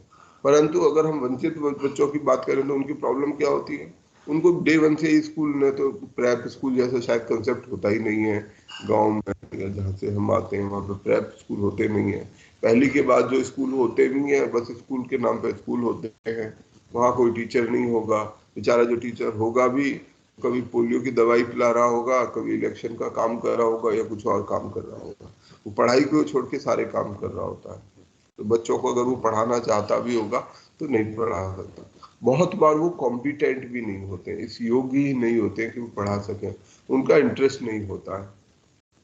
बहुत कम सैलरी पर उनको रखा जाता है, उनको वेतन ठीक नहीं दिया जाता, उनकी ट्रेनिंग ठीक नहीं होती, तो वो कैसे बच्चों को पढ़ाएंगे? तो वो वहां पर रह जाते हैं। घर के अंदर कोई माहौल नहीं होता, माता पिता के अंदर कोई ऐसी जागरूकता नहीं होती। वो कहते हैं ठीक है पढ़ोगे तो पढ़ लो, नहीं तो ठीक है मजदूरी कर लो, यहाँ पर हमारे पास काम है, अच्छा है, मजदूरी करोगे तो घर में दो पैसे आएंगे और खर्च चलेगा। तो वो उनके सामने कोई उदाहरण नहीं सर होते हैं। हाँ, सर एक क्रच स्कूल का कंसेप्ट आया है ना अभी आंगनवाड़ी में, वो क्या अभी होता है? उस क्रैच स्कूल पर बाद में बात करते हैं। Let me complete this point कि जिसको मैं कहना चाहता हूँ। तो हमारी जो एजुकेशनल अपॉर्चुनिटीज होती हैं वो हमें कहीं ना कहीं मेरिट के तरफ ले जाती हैं। जब हम लगातार धीरे धीरे धीरे बेहतर होते रहते हैं, कोई भी चीज एक दिन में नहीं बनती है। मैं पहले दिन से शायद आप लोगों को ये समझाने की कोशिश करता रहूंगा कि आप आईएएस ऑफिसर एक दिन में नहीं बन सकते, एक साल में भी नहीं बन सकते। आपको लगातार उस तरह सोचना होगा, उस तरह काम करना होगा, उसकी जो आवश्यकता है। और खासतौर में जो अब तक की एजुकेशनल में डेफिशिएंसीज रह गई हैं, है ना, यही बात मैं आपको समझा रहा हूँ कि हमारी एजुकेशन में कई सारी डेफिशिएंसीज हैं। उन डेफिशिएंसीज को केवल हमें ही एड्रेस करना होगा अगर हम आईएएस बनना चाहते हैं। तो अपनी डेफिशिएंसीज को समझना होगा कि मैं कहाँ कहाँ कमजोर हूँ, और ये समझना होगा कि ठीक है अगर मैं कहीं कमजोर हूँ तो मैं उसे सही कर लूंगा। अपने ऊपर कॉन्फिडेंस लाना होगा। कल्चरल फैक्टर्स हैं, बहुत सारे कल्चरल फैक्टर्स हमारे एजुकेशन को, हमारे मेरिट को प्रभावित करते हैं। जैसे हमारे कल्चरल फैक्टर में एक बहुत प्रोमिनेंट फैक्टर मैं यही मानता हूँ कि कोई एनकरेजमेंट नहीं है। ज्यादातर बच्चों को घर में, जैसे लड़कियों के साथ तो आमतौर पर ये बात होती है कि तूने क्या करना है पढ़ लिख के, तूने तो तब भी बर्तन ही घिसने हैं, ठीक है, ये घर का ही काम करना है, तो क्या करेगी पढ़ लिख के। तो लड़की को भी लगता है क्या जरूरत है पढ़ने की। कभी कभी लड़कों को भी बोला जाता है, खासतौर में अगर हम वंचित वर्ग की बात करें तो वहां पर ये बहुत होता है। हमारे को बहुत बार ऐसे घर के लोग, बाहर के लोग ऐसे बोलते हैं, अरे तेरे क्या पढ़ लिख के कलेक्टर बनना है, ऐसे बोलते हैं, ये बड़ा कलेक्टर बनेगा। तो ये सब बिल्कुल सर, कल्चरल कलेक्टर फैक्टर्स शब्द ही बहुत काम करते हैं, कहीं ना कहीं हमारे दिमाग में भी एक संदेश देते हैं कि क्या हमें तो करना नहीं है, हमें तो वही मजदूरी या कुछ और ऐसे काम करना है, मामूली सा काम करना है। जैसे हमारे बच्चे किस तरीके के काम में, ग्रुप डी के काम करने में ही इंटरेस्टेड होते हैं। मेरे पास बहुत सारे फोन सिफारिश आएंगी, तो वो माँ बाप ही ये बोलते हैं कि हमें बस नौकरी दिला दो, चपरासी की नौकरी दिला दो। हमारे अंदर वो कॉन्फिडेंस ही नहीं है कि यार हम भी कलेक्टर बन सकते हैं, वो विश्वास ही नहीं है। फिर एक आखिर में जिसकी मैं बात कर रहा था, जो आज के टॉपिक से जुड़ा हुआ है, वो न्यूट्रिशनल फैक्टर्स है। ठीक है, बाकी सारे फैक्टर्स के ऊपर तो हम बहुत बार बात करते हैं, आज हम इन न्यूट्रिशनल फैक्टर्स की बात करते हैं। तो ये न्यूट्रिशनल फैक्टर्स भी कहीं ना कहीं एक बहुत महत्वपूर्ण योगदान करते हैं, क्योंकि हमारी जो मदर हैं, 100% बात है यहाँ तो, जिन ये 53%, 52% महिलाओं की बात हो रही है, इनमें से ज्यादातर हमारे ही घरों में रहने वाली महिलाएं हैं। ठीक, ये जो अंडर वेट वाले बच्चे हैं, जितने वंचित परिवार में जाओगे आपको सभी महिलाएं दिखाई देंगी, उनके हाथ पैर सफेद होंगे, पीले पड़े हुए होंगे।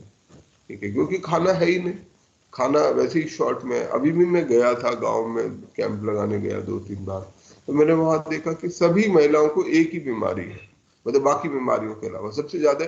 मुझे उम्मीद नहीं थी कि इतनी महिलाएं और इतनी दवाई देखनी पड़ेगी। मैं काफी दवाई लेके गया था, वहां जाकर मेरे को एक बड़ा अनुभव हुआ कि मेरे पास और दवाइयां तो बच गई, पर जो दवाई सबसे पहले खत्म हुई मेरी मल्टीविटामिन दवाइयां थी।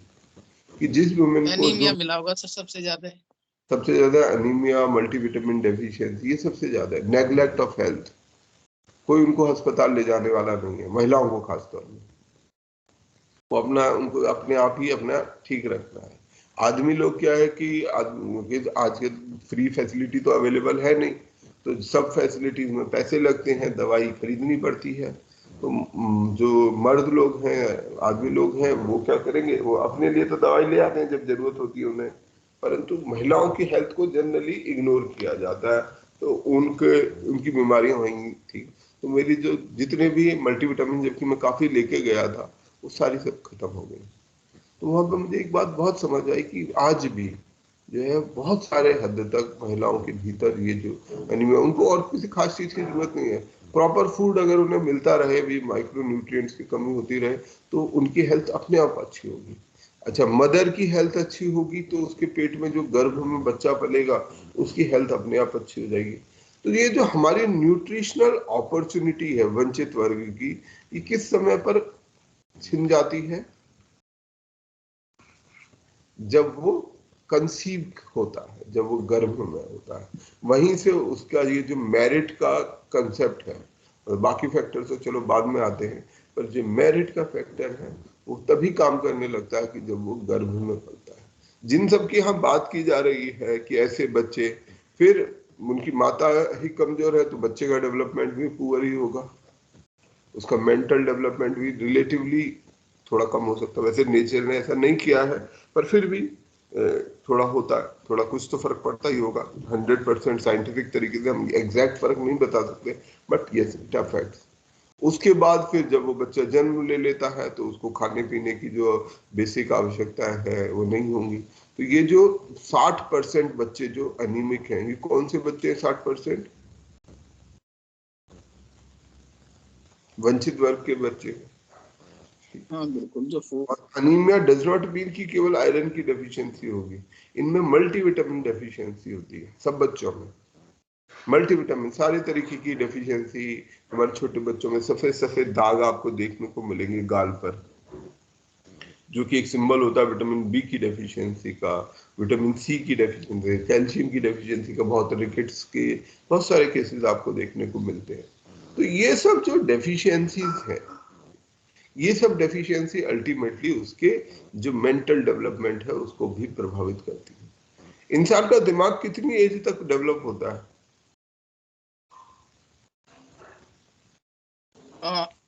6 ईयर। हाँ, किसने बोला? दोबारा बोलो। कितना बोला? मैंने सर 6 ईयर बोला, अगर हम बच्चे में देखें तो। बिल्कुल सही आपने बोला, 6 साल ही होता है। हमारा जो दिमाग होता है, जितना दिमाग आपके अंदर है, हमारे अंदर है, किसी भी बड़े आदमी के अंदर है, उतना ही दिमाग लगभग 6 साल के बच्चे के अंदर होता है। 6 साल में बच्चे का दिमाग लगभग पूरी तरह से बन चुका होता है। अब लोग जैसे बच्चे को बच्चा मानते हैं कि अभी तो बच्चा है, ये हमारी भूल है। उसका दिमाग उस समय पर डेवलप हो चुका था। उसकी जो मेमोरी और एक्सपीरियंसेस है अभी इकट्ठे होने बाकी रहते हैं। अभी वो एक्सपीरियंस से जो जो चीजें सीखेगा वो होने बाकी होता है, पर जो दिमाग का डेवलपमेंट है वो 6 साल के बच्चे में लगभग उतना हो चुका होता है जितना उसका, अब वो 6 साल के बाद उतना ही रहेगा। तो और यहाँ पर हम कह रहे हैं कि 5 साल तक के बच्चे 60% बच्चे एनीमिक है, यानी कि उनका जनरल न्यूट्रिशन पुअर है, बहुत पुअर है। यानी कि जो उनका मेंटल डेवलपमेंट का ज्यादातर समय था, उस समय पर उनके पास खाने का न्यूट्रिशन की सीवियर डेफिशिएंसी थी। तो अगर ऐसा होगा तो कहां से मेरिट पैदा होगी? It is a big question, it's a serious question, very serious question, जिसका आंसर इसका मेजर कि ये भी है, जो लोग जैसे हमारा 60% का एग्जांपल आ रहा है जो एनीमिक हैं और वो वंचित समाज से, जो को नीड फुलफिल नहीं कर पाते हमारे रिक्वायरमेंट के अनुसार। तो जो ये 30% लोग हैं, इसमें 30% में कुछ लोग ऐसे भी हैं जो प्रॉपर वे में इनको मिल रहे, मान लीजिए 15%। और 15% ऐसे लोग हैं जो वो एक्स्ट्रा ऑर्डिनरी जो शरीर की रिक्वायरमेंट है उससे कहीं ज्यादा ले रहे हैं, उनको नीड नहीं है फिर भी वो लेते हैं। वो क्योंकि लेक ऑफ एजुकेशन का अभाव होने, और वो एजुकेटेड भी ऐसा नहीं उनके पास एजुकेशन नहीं है, फिर वो खुद भी उस बीमारी से एक्स्ट्रा पौष्टिक आहार लेने के कारण भी फिर वो पीड़ित भी होते हैं। तो वो भी एक बड़े लेवल पे ये रिपोर्ट भी आई हुई है कि इंडिया में जो है ना, हम जो फूड लेते हैं उसको कहीं जो इंटेक करने का जो तरीका हमारे पास, मतलब एजुकेशन के बाद भी हम सही तरीके से यूटिलाइज नहीं करते। तो वो अगर जैसे शादियों में खाना वेस्ट करना, या कहीं भी पार्टीज में खाना वेस्ट करना, या अपने घर पे भी हम फूड वेस्ट कर देंगे लेकिन उसको स्टोर करके नहीं रखते ताकि वो किसी और की नीड को पूरा फुलफिल कर सके। तो नहीं, यहाँ पर फूड से भी ज्यादा महत्वपूर्ण बात ये है, फूड यहाँ पर बात ये नहीं है कि ये जो घर है, ये वंचित वर्ग के बच्चे हैं, इनके पास इतने पैसे का भी अभाव नहीं होता, ऐसा नहीं है। क्योंकि अनीमिया को दूर करने के लिए जिस फूड की रिक्वायरमेंट है या जिस दवाई की रिक्वायरमेंट है, कोई वो बहुत महंगी नहीं है, ये भी समझना चाहिए। पर यहाँ पर lack of knowledge, lack of information भी बहुत बड़ा फैक्टर है कि हमें इस बात का एहसास नहीं है। मैं ये जो चर्चा है वो क्यों कर रहा हूँ, क्यों आप लोगों को ये बता रहा हूँ, ये सारी कहानी, ये बायोलॉजी क्यों पढ़ाना चाहता हूँ।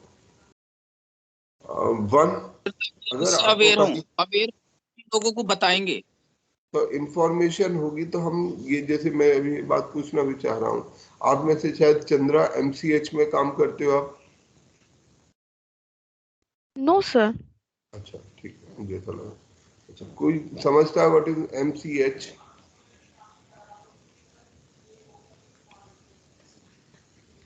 Mother and child health. हमारा जो डिस्ट्रिक्ट जिला होता है, डिस्ट्रिक्ट एडमिनिस्ट्रेशन होता है, उसकी बहुत महत्वपूर्ण काम में से होता है ये मदर चाइल्ड हेल्थ, जिसको जनरली सभी लोग नेग्लेक्ट करते हैं। परंतु अगर हम नेशनल डेवलपमेंट की बात करते हैं, अगर हम नेशनल डेवलपमेंट चाहते हैं, तो हमें इसकी तरफ सीरियसली ध्यान देना होगा कि हमारे बच्चे अनियमित ना रहें, हमारे बच्चों का डाइट अच्छा हो, उनको खाना सही मिले, जो मदर है वो सही खाना खाए, सही भोजन खाए। ये जो अंडरवेट की समस्या है इसको एड्रेस किया जाए। और इसको, जैसे अभी तो हम जिसकी बात करें, फूड फोर्टिफिकेशन एक बहुत इम्पोर्टेंट माध्यम है, उसके द्वारा किया जा सकता है। इसके अलावा जो जानकारी है, लोगों का मोटिवेशन है, इन्वॉल्वमेंट है, वो हम कर सकते हैं। और जहाँ भी हमें मौका मिलता है तो हमें ये बात को बताने में, करने की कोशिश करनी चाहिए कि कैसे हम लोगों का, हमारे आसपास के लोगों के न्यूट्रिशन को बेहतर करवा सकते हैं, कैसे हम उनको बता सकते हैं कि आप ये साधारण सी चीज खाओ। ऐसी जरूरत नहीं है कि ये सब खाने के लिए आपको बहुत कुछ, बहुत अच्छी अच्छी चीजें खाने की जरूरत है। विटामिन सी का बहुत अच्छा सोर्स है आंवला। अगर हम आंवला खाते हैं जो कि बहुत कम पैसे में मिलता है, ठीक है। विटामिन ए का दूध, अंडा, ये महत्वपूर्ण सोर्स है। अंडा इतना महंगा नहीं होता जितना महंगा हम मानते हैं। हम और व्यर्थ की चीजों में पैसा खर्चा कर सकते हैं। तो हमारे को जो डाइट है, डाइट के अंदर में इन बदलावों को लाना होगा, तभी हम अपनी एक आने वाली पीढ़ी ज्यादा हेल्दी और ज्यादा इंटेलिजेंट पीढ़ी पैदा हो सकेगी। अगर एक्चुअली देखा जाए तो इसको जो हमारा एमसीएच का प्रोग्राम है ना, बड़े इजी वे में हम इसको कनेक्ट कर सकते हैं, बड़े अच्छे से सरवाइव कर लेंगे। लैक ऑफ, जैसे आपने कहा एजुकेशन, हमारे पास हेल्थ में डिस्ट्रिक्ट में तो प्लान बना हुआ है, और पूरे भारत में 6.5 लाख से अबोव जो विलेजेस हैं। अगर पर्टिकुलर हम जैसे हम क्या है कि जो हमारी पब्लिक है उसमें और सरकार में कहीं ना कहीं जो ना कोऑर्डिनेशन की कमी है। अगर उस कोऑर्डिनेशन को हम अच्छे से इम्प्रूव कर लें तो बड़े इजी वे में इसको जो है ना, बहुत सारी आगे चुनौतियां हर चीज में हमारे लिए, अपनी जीडीपी में भी एक अहम योगदान यहाँ से होगा, क्योंकि सबसे जो इंफ्रास्ट्रक्चर है वो हमारा हेल्थ का है। अगर इसको ही हम कवर कर लेंगे तो हम बहुत सारी आने वाली चीजों से जो है ना अपना संरक्षण कर सकते हैं। ठीक, चलो अभी हम टॉपिक पर वापस आ जाते हैं, ठीक है। तो इसके बाद इस तरीके के जो माइक्रो न्यूट्रिएंट डेफिशिएंसी है, ये हमारी सेहत के लिए खराब हो सकती है। जिसकी मैं बात कर रहा था कि जो फोलिक एसिड की डेफिशिएंसी है, वो अगर उसको ठीक उसको एड्रेस किया जाए तो 50 से 70% तक जो बर्थ पे डिफेक्ट होते हैं, जन्म के समय बच्चों के अंदर डिफेक्ट है, उनको एड्रेस किया जा सकता है। इसके बाद हमारा FSS रूल्स रेगुलेशन है, food safety and standard fortification of regulation, fortification of food regulation 2018 के ये नियम कानून है, जिसमें किस तरह से फोर्टिफिकेशन किया जा सकता है फूड का, वो कैसे करना, उसके क्या क्या पैरामीटर्स होंगे। उसमें ये कि ये कम से कम जो minimum level of micro nutrients होने चाहिए, इसके अंदर ये प्रावधान रखा गया है। फिर इसके अंदर FSSAI ने अपना एक लोगो रखा है, ठीक है, जिससे कि हमें दोनों तरीके के भोजन का पता चल सके कि ये भोजन फोर्टिफाइड भोजन है और ये भोजन फोर्टिफाइड भोजन नहीं है। तो वहां पर अगर ऐसा होगा तो ये लोगो इस्तेमाल किया जाएगा +F, यानी कि ये फूड फोर्टिफाइड फूड है और इसके अंदर में सभी जो आवश्यक माइक्रो न्यूट्रिएंट्स हैं इनकी मिनिमम मात्रा उपलब्ध है। सभी पर एक क्वालिटी एश्योरेंस फोर्टिफाइड फूड का रहेगा। फोर्टिफाइड फूड फोर्टिफिकेंट का जो भी चीज उसमें ऐड की जा रही है उसका क्लियरली नाम मेंशन करेगा और लोगो FSSAI का विद दिस F+ ऐड करेगा। इसके बाद ईट राइट कैंपेन है कि हमें सही भोजन करना है। तो हमारे पेपर्स में ये स्कीम मौजूद है कि 90% तक जो नॉर्थ ईस्टर्न स्टेट्स हैं, हिली और आइलैंड स्टेट्स हैं, वहाँ पर, ठीक है, हमें फाइनेंशियल असिस्टेंस हम प्रोवाइड कराएंगे, जिससे कि जो भोजन है वो सही भोजन वितरित किया जा सके, PDS के द्वारा वितरित किया जा सके, पब्लिक डिस्ट्रीब्यूशन सिस्टम के द्वारा। हम जो फोर्टिफाइड व्हीट है, जो आटा है, ऐसा आटा दे जो कि फोर्टिफाइड है। ईट राइट इंडिया कैंपेन और इसका जो टैगलाइन है वो है सही भोजन बेहतर जीवन। इससे जुड़े हुए FSSAI के रेगुलेशन इशू किए गए हैं। Food right, eat right movement शुरू किया गया है। ईट हेल्दी, ईट सेफ, ये दो इसके पैरामीटर्स हैं, बेसिक पिलर्स हैं, that we should eat healthy, we should eat safe. Safe and nutritious food initiatives, और इसमें इनिशिएटिव्स में अलग अलग चीजें हैं जिसमें सोशल और बिहेवियरल चेंज पर भी साथ साथ काम करने की जरूरत है। फूड सेफ्टी की बात करने की जरूरत है, और घर पर, स्कूल में, वर्क प्लेस और ऑन द गो, आप कहीं बाहर हैं तो हर जगह फूड किस तरीके से सेफ होना है और फूड कैसे राइट होना है, ये दोनों चीजों का यहाँ ध्यान रखने की जरूरत है। इसके अंदर में हमारा जो डेली इंटेक, नमक कितना होना चाहिए, शुगर कितना होना चाहिए, फैट कितना होना चाहिए, और धीरे धीरे ट्रांस फैट्स को रूल आउट करना है, बाहर निकालना है। अभी ट्रांस फैट है यहाँ पर, तो ट्रांस फैट के ऊपर भी बात करेंगे, व्हाट इज ट्रांस फैट। ध्यान रखिएगा ये शब्द ट्रांस फैट ये क्या होता है।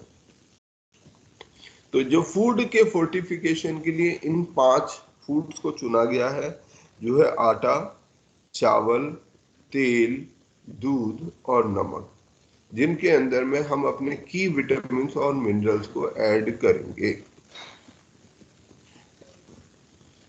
ठीक है, तो इससे हमारे जो सिटीजन है उनके पास बेहतर खाने के राइट फूड चॉइसेस बेहतर हो जाएंगे। अब यहाँ से आगे बढ़ते हैं ट्रांस फैट जिसकी हम बात कर रहे हैं।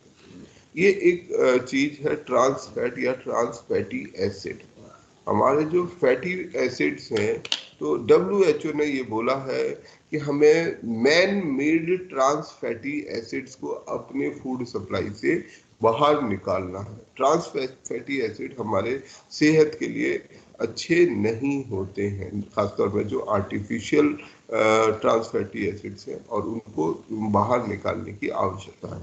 अब ये आर्टिफिशियल ट्रांस फैटी एसिड्स कैसे आते हैं, कैसे मिलते हैं हमें आर्टिफिशियल ट्रांस फैटी एसिड्स?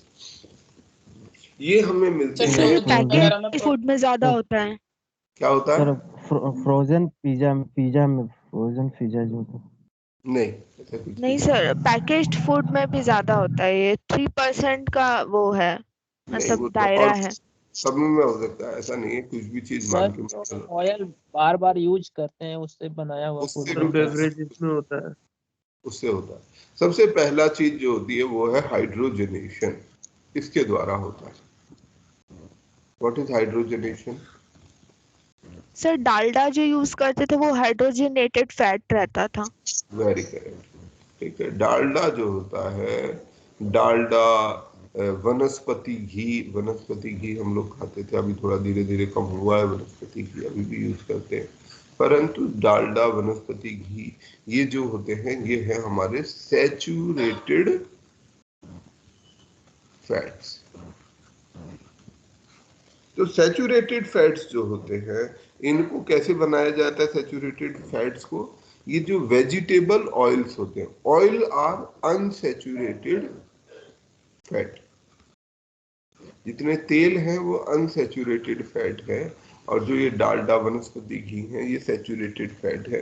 ये जो वेजिटेबल ऑयल होता था, तरह तरीके के वेजिटेबल ऑयल के सोर्सेज हैं, उनको हाइड्रोजनेशन, एक प्रोसेस होता है हाइड्रोजनेशन का, इस ऑयल का हाइड्रोजनेशन करते हैं जिससे डालडा वनस्पति घी मिलता है, और ये सोर्स है ट्रांस फैटी एसिड का, ट्रांस फैट का। ठीक है, और इसको कम किए जाने की आवश्यकता है। फिर एक किसी ने बताया था बार बार फूड को गर्म करना और ठंडा करना, वो भी इसका एक कारण हो सकता है, उसके लिए भी उस पर भी रोक लगाए जाने की जरूरत है। तो ये आर्टिफिशियल फूड इस तरीके से हाइड्रोजन में ऑयल के अंदर ऐड किया जाता है, डालडा वनस्पति घी, तो उससे क्या, उसकी जो सेल्फ लाइफ है, उसको स्टोरेज है वो बेहतर हो जाती है, उसका स्वाद बेहतर हो जाता है। हमारे देश में अगर बात करें ट्रांस फैटी एसिड का जो सोर्स है वो है वनस्पति घी, देसी घी, बटर, मार्गरेन। तो ये इंपॉर्टेंट सोर्स हैं। इनका फायदा ये होता है, क्यों किया जाता है, इनसे इनकी शेल्फ लाइफ बढ़ जाती है और ये सस्ते भी पड़ते हैं, क्योंकि किसी भी वेजिटेबल ऑयल को अच्छी क्वालिटी का करके उसे बेचा जा सकता है। अच्छा, ये भारत के अंदर में जो ट्रांस फैटी एसिड की जो मैक्सिमम परमिशेबल लिमिट है वो है 5%, कि 5% से ज्यादा नहीं होना चाहिए। WHO ने इसको 3% करने की बात है इंटरनेशनल नॉर्म्स में। तो धीरे धीरे हमें ये सर लेकिन इसमें सर अमेंडमेंट हुआ है ना, 3% है अभी। अच्छा 3 हो गया, ठीक हो गया होगा, ठीक है। तो ये WHO की रिकमेंडेशन 3% की थी, तो ये 3% इसको कर दिया गया है, जैसे चंद्रा हमें बता रही हैं। ठीक, और इसको मैक्सिमम लिमिट जो है 2%, 2022 तक, इस साल में इसे 2022 तक 2% तक कर लेने की जरूरत है। और WHO ने ये बताया कि किस तरीके से हम अपने फूड में से इस ट्रांस फैट को निकाल सकते हैं। ट्रांस फैट हमारी कार्डियक हेल्थ के लिए, हार्ट की हेल्थ के लिए नुकसानदायक होता है। ठीक, तो जो हृदय का, दिल का दौरा पड़ना, उसमें इसका एक महत्वपूर्ण रोल है। ट्रांस फैट का एक current और तरीका permissible ये भी limit होता है 5 कि जब percent. हम तेल को बार बार गर्म करते हैं, फिर ठंडा करते हैं, फिर गर्म करते हैं, ठंडा करते हैं, इस प्रोसेस में भी ट्रांस फैट लेवल बढ़ता है। तो ये चीज नहीं करनी चाहिए। इसके लिए भी WHO का एक प्रोग्राम है जिसमें रीयूज ऑफ ऑयल को डिस्करेज किया जाना चाहिए। हम ऑयल को रीयूज कम से कम करें या ना करें।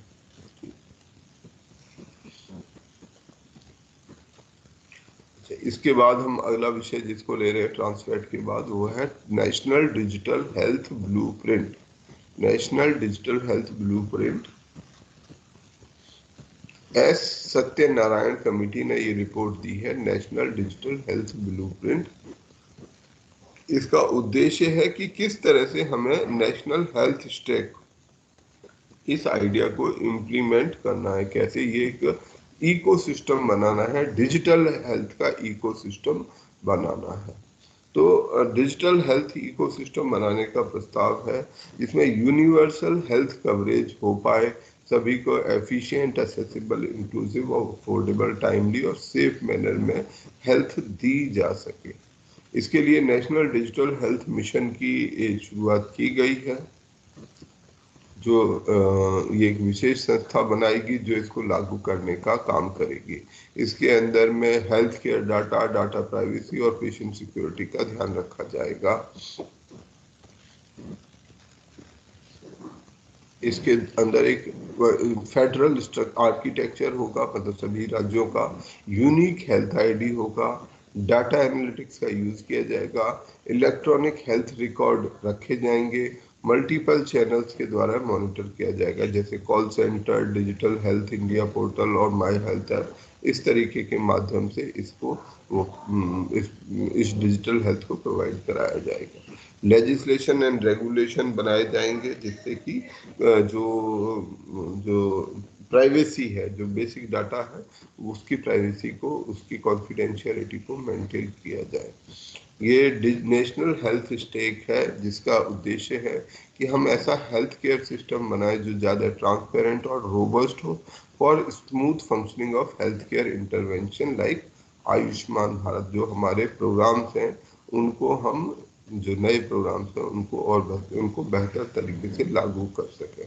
NHS के जो अलग अलग कंपोनेंट्स हैं, NHS नेशनल हेल्थ स्टैक के जो कंपोनेंट्स हैं वो हैं, नंबर 1 ई हेल्थ रजिस्ट्री, ई national health registry, federated personal health record framework, national health analytical platform और कुछ और इसके हॉरिजॉन्टल कंपोनेंट्स हैं जिसमें डिजिटल हेल्थ आईडी है, डाटा डिक्शनरी है, chain management, supply chain management है of drugs and payment gateway. तो इस तरीके से इस कार्यक्रम को लागू किया जाएगा।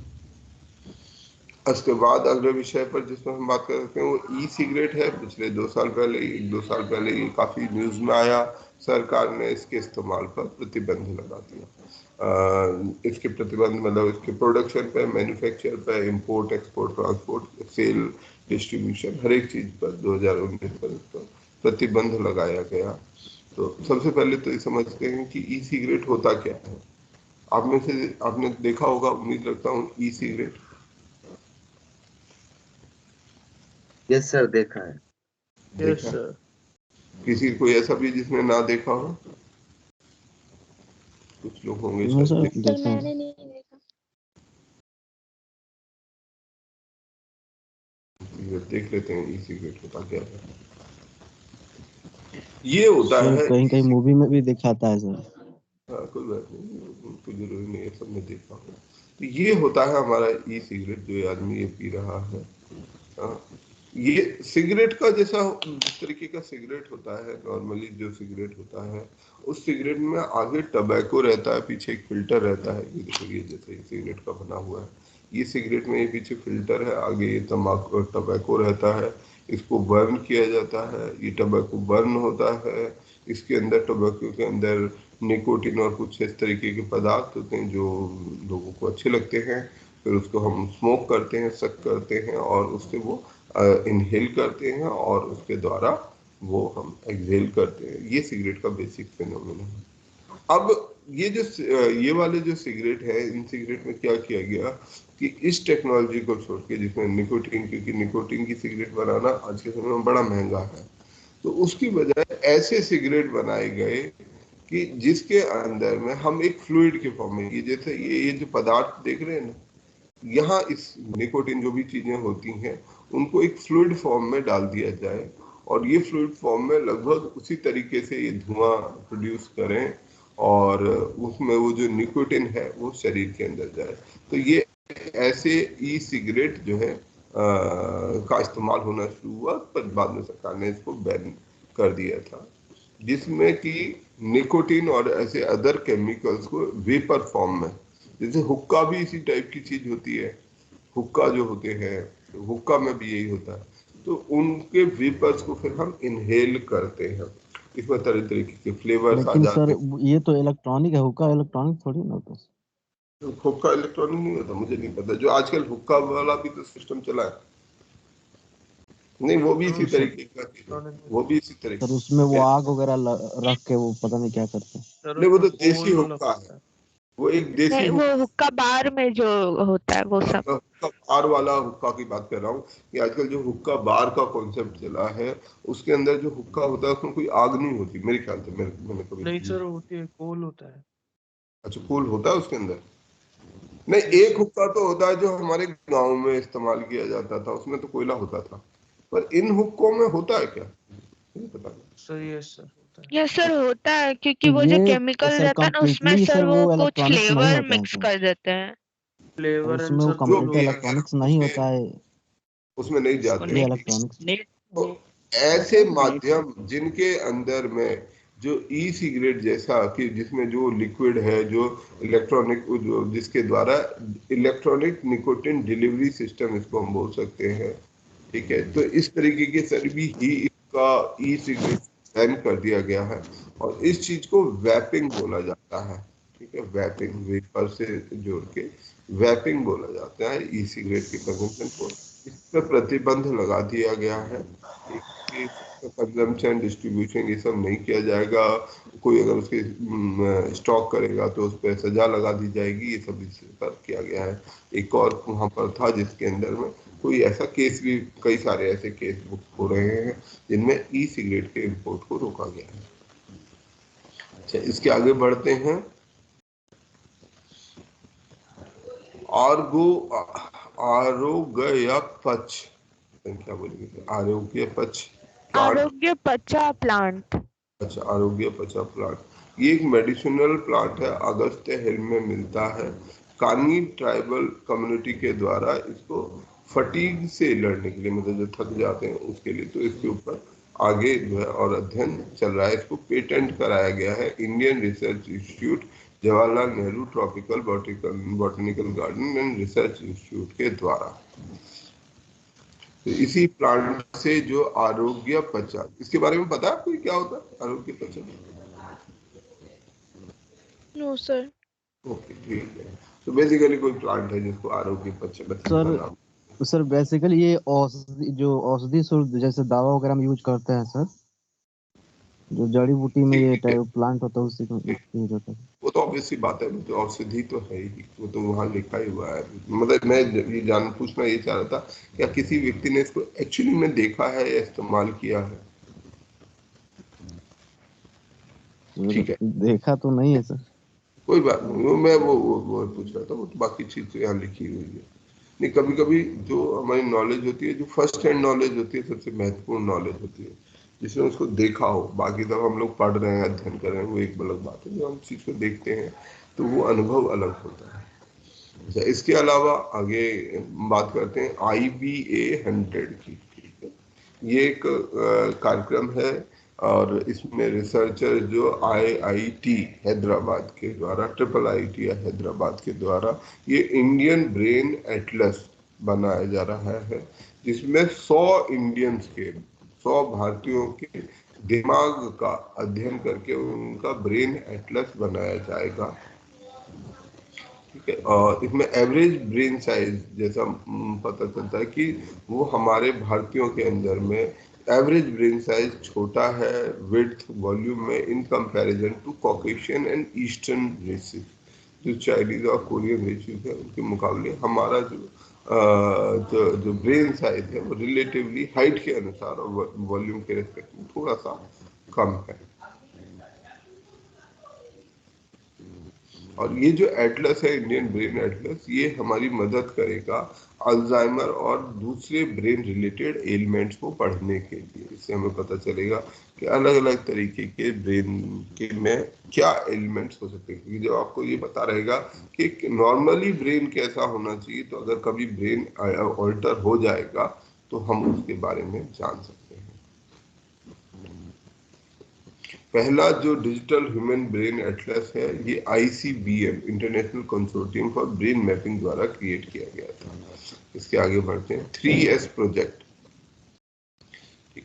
3S ये तिरुवनंतपुरम में ना इसे क्या चीज सर, इसका वो जो था तिरुवनंतपुरम में ना, हैदराबाद, IIIT हैदराबाद के लोगों ने इसको काम किया है। इंडियन ब्रेन एटलस का जो पहले है वो इंटरनेशनल है, ताकि हम इंडियन ब्रेन के कि भारतीयों के औसत ब्रेन, तो ऐसे 100 लोगों के ब्रेन का अध्ययन किया गया, उसके अनुरूप फिर हम ये जान सकते हैं कि ब्रेन नॉर्मली कैसा होता है। तो अगर कोई एबनॉर्मेलिटी होती है तो किस तरीके की होगी। 21 से 30 वर्ष के आयु के लोगों की किया। कोई बात नहीं, ठीक है, आगे बढ़ते हैं। अच्छा, smart safety surveillance 3S programme है, जिसके अंदर में हम जो प्रायोरिटी ड्रग्स और वैक्सीन्स हैं उनके सप्लाई के बाद, उनको बेच देने के बाद उनके ऊपर एक सर्वेलेंस, एक ऑप्टिमल सर्वेलेंस रखकर देखेंगे, जिससे कि हम ये देख सकते हैं कि क्या जो ये वैक्सीन है, दवाइयाँ हैं, ये सही प्रकार से पहुंच रही हैं जिन लोगों को ये पहुंचनी चाहिए। ये हमारा 3S प्रोजेक्ट है, तो इसको छोड़ सकते हैं। इंडियन ब्रेन एटलस, इसके बाद 3S, इसके बाद ये नेशनल डी वर्मिंग डे, ये इंपॉर्टेंट है, इसको ध्यान रख के सुनते हैं। ठीक है, national D worming day. D worms होते हैं हमारे पेट में, बहुत सारे वर्म्स, मतलब कुछ डिजीज कंडीशन में बच्चों के पेट में कीड़े पड़ जाते हैं, कीड़े होते हैं, पॉटी में कीड़े निकलते हैं। तो वो जो वर्म्स होते हैं वो इंटेस्टाइनल पैरासाइट्स होते हैं, बेसिकली हमारे पेट के अंदर में रहने वाले पैरासाइट। और वो जो पैरासाइट है वो भी बच्चों की हेल्थ को प्रभावित कर सकते हैं, क्योंकि उनका वो जो न्यूट्रिशन, जो फूड खा रहे हैं, वो फूड को ये पैरासाइट कंज्यूम कर जाएंगे, इंटेस्टाइनल पैरासाइट जो है। तो उनको ठीक करने का, जिससे कि हम पूरे देश में सभी बच्चों को वर्म फ्री कर सकें, इसके लिए ये NDD कार्यक्रम शुरू किया गया था 2015 में, जिसके अंतर्गत सभी बच्चों को 1 साल से 19 साल के सभी बच्चों को एक ही समय पे, एक ही दिन में एक दवाई खिलाई जाती है, जिसका नाम है एल्बेंडाजोल, जो कि ये वर्म्स को ट्रीट करने की सिंगल शॉट दवाई है। ये जो एल्बेंडाजोल 400 मिलीग्राम की दवाई है, ये एक सिंगल शॉट में खा लेने से बच्चों को जो ये वर्म्स का प्रॉब्लम है ये ठीक हो जाएगा, डीवर्मिंग हो जाएगी, मतलब उन्हें वर्म से मुक्ति मिल जाएगी अगर वो एक गोली खा लें। तो सभी स्कूलों में, सभी एजुकेशनल इंस्टीट्यूट में, आंगनवाड़ी में 1 साल से 19 साल के बच्चों को ये दवाई दी जाती है। फरवरी 10 को, आने वाली फरवरी 10 को ये दवाई दी जाएगी। ये आप लोगों की जानकारी में है इस तरीके का कोई कार्यक्रम? Yes sir. ठीक है, तो ये इस तारीख को बोला जाता है नेशनल डी वर्मिंग डे। और भारत के अंदर में करीब जिस तरीके के इन्फेक्शंस हैं वो करीब 20% के हो सकते हैं जो सॉइल ट्रांसमिटेड हेल्मिंथ्स हैं। अगर इन पैरासाइट्स के नाम की बात करें, जो राउंड वर्म, फीता कृमि, इनके जो है करीब सॉइल ट्रांसमिटेड हेल्मिंथ्स कहलाते हैं, ये पैरासिटिक वर्म्स होते हैं। तो इनके करीब 20% केसेस हमारे देश में हो सकते हैं। करीब 24 करोड़ बच्चे इस खतरे से प्रभावित हैं, इन पेट में होने वाले कीड़ों की बीमारी से। तो इसको हम आसानी से ठीक कर सकते हैं केवल एक गोली देकर। इनफैक्ट अगर आपके आसपास भी कोई ऐसा बच्चा हो तो आप उसको ये दवाई रिकमेंड कर सकते हैं और जिसे खाकर वो अपने इस कीड़े की जो परेशानी है उससे मुक्ति पा सकता है। इसके आगे है माइलोमा, ये छोड़ देते हैं। माइलोमा एक प्रकार का कैंसर होता है प्लाज्मा सेल्स का, उसको माइलोमा बोलते हैं। यारा वायरस एक अनयूजुअल वायरस है जो ब्राजील में पाया गया और ये अमीबाज को इन्फेक्ट करता है। और इस यारा वायरस के जो रेप्लिकेशन है, इससे जो हमारी जो डीएनए की थ्योरी है उसको भी, जेनेटिक मटेरियल की थ्योरी को ये प्रभावित कर सकता है। मतलब उसमें हमें रीथिंक करना पड़ेगा कि क्या जो आज तक हम डीएनए के बारे में समझते थे वो सही है। डीएनए वायरस के बारे में जो समझते थे तो उनको कैसे क्लासिफाई करना चाहिए, उनको हमें रीविजिट करना पड़ेगा। इसके आगे इंटरनेशनल इंटेलेक्चुअल प्रॉपर्टी इंडेक्स। अभी उम्मीद ये मैं करता हूं कि हम सब लोग इंटेलेक्चुअल प्रॉपर्टी के जो, व्हाट इज इंटेलेक्चुअल प्रॉपर्टी,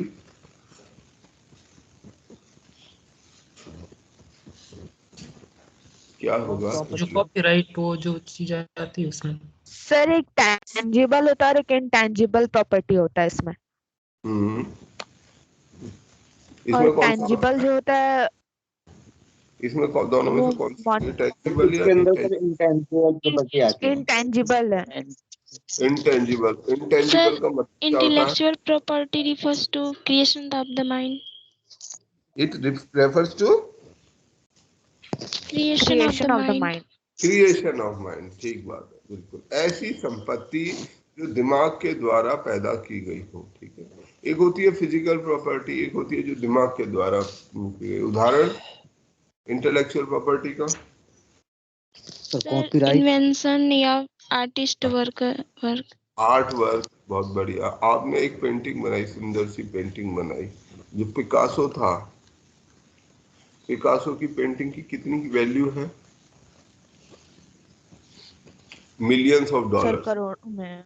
हाँ, मिलियंस ऑफ डॉलर्स में उसके आर्ट वर्क की, उसकी पेंटिंग की वैल्यू। और क्या चीज ऐसी हो सकती है जो हम अपने दिमाग से बना सकते हैं जिसकी कोई कीमत हो? दो चीजें होनी चाहिए, it should be a property and it should be design हो सकते हैं। आपने कोई इंडस्ट्रियल डिजाइन, फैक्ट्री ट्रेडमार्क्स का डिजाइन, ट्रेडमार्क हो सकता है। ट्रेडमार्क ऐसा होता है, ट्रेडमार्क रजिस्टर्ड कोई फॉर्मूला सर इमेज बनाते हैं, इमेज या फिर सिंबल। एक एक चलते हैं। ठीक है, आर्टवर्क, डिजाइन, ट्रेडमार्क क्या चीज होती है? सर ट्रेडमार्क किसी भी मतलब बड़े कंपनी में रहता है, जैसे रेमंड में है, रेमंड का जो सिंबल है, लोगो है, उसका ट्रेडमार्क है। सर ट्रेडमार्क एक प्रकार की बौद्धिक संपदा है सर, जिसमें एक पहचान, मतलब एक पहचाने जाने योग्य प्रतीक होता है सर, या डिजाइन व्यक्ति की होती है। जैसे कोई भी चीज है, अब जैसे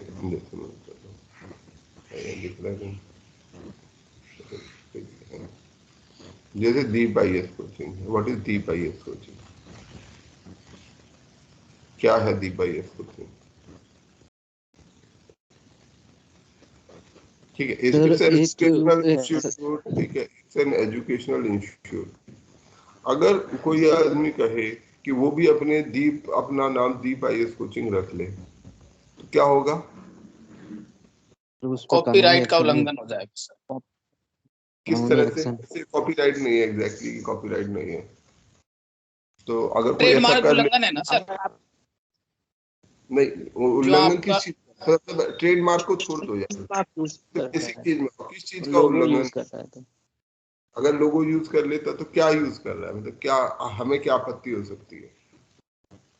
आपत्ति ये सर, वो क्रिएशन होता है योर माइंड, वो आपके माइंड की क्रिएशन है। जो आप अगर मान लीजिए उसका बेनिफिट कोई दूसरा, आपने इतने टाइम के बाद, रिसर्च के बाद ये डेवलप किया, अब उसको कोई भी व्यक्ति मैं यूज कर लूं सडनली, तो वो तो जो क्रिएटिविटी आपके माध्यम से हुई उसका क्या बेनिफिट आपको मिलेगा? वो तो दूसरा कोई भी ले जा सकता है। सही, ठीक, तो ये यही बेसिक आइडिया है कि बेसिक आइडिया क्या है कि कभी भी हम कोई चीज हम बनाते हैं, कुछ चीज होता है जैसे घर मकान हम बनाते हैं, हमने एक घर बनाया, मकान बनाया, उसमें बड़ी मेहनत से बनाते हैं। आपके पिताजी ने बनाया, बहुत मेहनत, धीरे धीरे करके ईंट लगाई, मिट्टी लगाई, चिनाई किया, करवाया, पैसा खर्चा किया, हार्ड वर्क किया, आपकी मदर ने उसको डेकोरेट किया और बहुत वो किया, आपको बहुत मेहनत से आपका एक घर बना, ठीक है, जो कई मतलब उसमें बहुत सारा रिसोर्स, एफर्ट, वो सब उसके अंदर लगा, जिसके बाद वो घर बन के तैयार हुआ। अब कोई आदमी कल आए और आपके घर पे कब्जा कर ले, ठीक है, जो आपके माता पिता ने बनाया और उनके पास अपना घर ना रहे, तो दैट इज व्हाट इज, इसको क्या बोलते हैं इस चीज को कि किसी के द्वारा बनाई गई चीज को अगर कोई ले ले तो उसे क्या बोलते हैं? चोरी, ठीक है, चोरी बोलेंगे, है ना, चोरी बोलेंगे। भाई किसी का मकान है, किसी ने बनाया है, उसे कोई ले जाए, किसी ने अनाज उगाया, कोई उठा के लेके चले गया, इसे क्या बोलते हैं? हम अपनी आम भाषा में चोरी बोलते हैं, और चोरी एक अपराध है, ठीक है, ये एक अपराध है। परंतु जैसे हम आम तौर में जो जिन जिन चीजों को प्रॉपर्टी समझते हैं वो क्या है, जैसे अनाज हो गया, पैसा हो गया, घर हो गया, ये जो फिजिकली दिखने वाली चीजें हैं, जो फिजिकली फील करने लायक चीजें होती हैं, नोट है हम गिन सकते हैं, अनाज है हम उठा सकते हैं, घर है हम देख सकते हैं, परंतु धीरे धीरे जैसे जैसे सोसाइटी और डेवलप होती जा रही है, तैसे तैसे क्या होता है कि वो कुछ और ऐसी चीजें भी डेवलप होने लगती हैं जिससे कि जिसको आप फील नहीं कर सकते, इसको उठा के नहीं ले सकता। मैं कहूँगी नहीं, मैं दीप कोचिंग में एक थैले में बंद करूंगा, इसको लेके चला जाऊँ, इट्स नॉट पॉसिबल। अब इसकी चोरी कैसे हो सकती है दीप कोचिंग की? भाई हमने एक आइडिया जिसको बहुत मेहनत से, हार्ड वर्क से डेवलप किया, एक विचार है, ये बेसिकली एक आइडिया ही तो है, एक चीज ही तो, एक पहचान है। आपको बोलेंगे कि अच्छा चलो वहां पर उन सर की क्लास करनी है, दीप कोचिंग में मुझे जाना है, फोन आते हैं बहुत सारे कि सर हमें एडमिशन लेना है, तो हम उन्हें बोल देते हैं कि आप अगले साल अप्लाई करना। What does that mean? कि उसकी अपनी एक मार्केट वैल्यू है, लोग उसको जानते हैं। अब कोई दूसरा आदमी भी कहे, वो भी अपना फटाफट से दीप IAS कोचिंग लगा के यही वाली फोटो लगा लेता है, इससे क्या होगा? इससे नुकसान क्या है? अगर इसको नॉन कॉमर्शियली देखें तो इससे नुकसान क्या है? इससे नुकसान ये होता है कि हर सर कंफ्यूजन हो जाएगा कि आपका है या किसी और का। तो क्वालिटी का जो एक इशू होता है, ठीक है, बेसिकली हर चीज की अपनी एक क्वालिटी है, जो पहचान है वो किसकी है, वो इसकी नहीं है कि आपका नाम क्या है, आपके इसमें फोटो कैसे, नहीं, आपने एक क्वालिटी मेंटेन करी, आपने एक जो दिखता है कि हाँ चलो यार ये, तो यही चीज हम जब कॉमर्शियल उसमें जाते हैं, अब लेट से हम टाटा की बात करते हैं, ठीक है, दीप कोचिंग तो खैर कुछ नहीं है, बट जैसे टाटा है, टाटा JRD टाटा ने किसी समय में टाटा की फैक्ट्री लगाई, फिर धीरे धीरे टाटा अलग अलग आइटम्स में गया, टाटा ने एयरलाइंस भी बनाई, टाटा ने साबुन भी बनाया, टाटा ने नमक भी बनाया, और टाटा ने पता नहीं होटल भी बनाया, और जो कुछ पॉसिबल, जूता भी बनाया, जो कुछ भी पॉसिबल था टाटा ने बनाया। अब टाटा ने क्या अच्छी चीज की कि टाटा ने एक वैल्यू सिस्टम, बिजनेस के साथ एक वैल्यू सिस्टम जोड़ा कि भाई हमारी सामान की इतनी गुणवत्ता होगी, अगर हमारे जो दाम होंगे वो महंगे नहीं होंगे, ज्यादा नहीं होंगे, हमारी क्वालिटी अच्छी होगी। तो आज के समय में क्या होता है, अगर हम टाटा के उसमें किसी स्टोर में, जैसे जूते का उनका स्टोर होता है, टाटा के जूते का स्टोर, तो हम कहीं भी जाएं भारत में या इवन पूरी दुनिया में कहीं भी जाए, और अगर टाटा नहीं, बाटा, अच्छा वो बाटा होता है, मतलब मैं ब्रांड वैल्यू की बात कर रहा हूँ यहाँ पे, उदाहरण जो दे रहा था, तो हम कहीं भी जाएंगे, टाटा अगर गाड़ी बना रहा है, टाटा ने नैनो लॉन्च की, हम नहीं जानते कि वो नैनो गाड़ी कैसी है, अच्छी होगी, बुरी होगी, क्या होगी, बट उसके आगे एक नाम लगा हुआ है, that is called Tata. Tata की जो नैनो गाड़ी है, टाटा का ट्रक, तो हम जैसे ही वो आगे लगे हुए नाम को पढ़ते हैं, तो हम तुरंत ये मान लेते हैं कि यार ये कंपनी बड़ी अच्छी है, ये अपने ज्यादा कीमत में नहीं लेगी, और ये इसका जो प्रोडक्ट होता है वो अच्छी क्वालिटी का होता है, दे आर रेस्पॉन्सिबल पीपुल। तो इन रेस्पॉन्सिबल पीपुल से हम सामान खरीद लेते हैं। नहीं तो हो सकता है भाई गाड़ी तो कोई भी खड़ी बना ले, कुछ भी बना के दे दे, ईंट पत्थर दे दे, कुछ भी दे दे, चले ना चले वो आपका सरदर्द है, चोरी चकारी कर ले। तो हर चीज, हर जो इंटेलेक्चुअल प्रॉपर्टी, ऐसी जो प्रॉपर्टी होती है, this is a trademark, Tata ने अपना एक ट्रेडमार्क बनाया, एक पहचान बनाई है व्यापार के अंदर में, और इस पहचान को जेआरडी टाटा ने शुरू करके अभी तक वो चल रही है, जो कि बहुत बड़े लेवल पर। तो ये टाटा का जो एफर्ट है, जो टाटा ने जो क्रिएट किया है, जो ट्रेडमार्क बनाया है, अगर इसे कोई दूसरा कॉपी करके हम लोग भी अपना एक कोई चीज शुरू करना चाहते हैं, हम भी अपना नाम टाटा रख लें, तो वही टाटा के लिए एक लॉस है, इनडायरेक्टली लॉस है। खाली फाइनेंशियल लॉस से का भी नहीं है, इससे भी ज्यादा लॉस है क्वालिटी का, क्योंकि वो टाटा का जो सामान है वो बाजार में जाएगा, जब वो बाजार में जाएगा तो लोग कहेंगे अरे यार ये टाटा वालों ने तो अपनी क्वालिटी बेकार कर ली। बेशक वो टाटा का सामान है नहीं, फिर भी गालियां किसको खानी पड़ेंगी? टाटा को खानी पड़ेगी।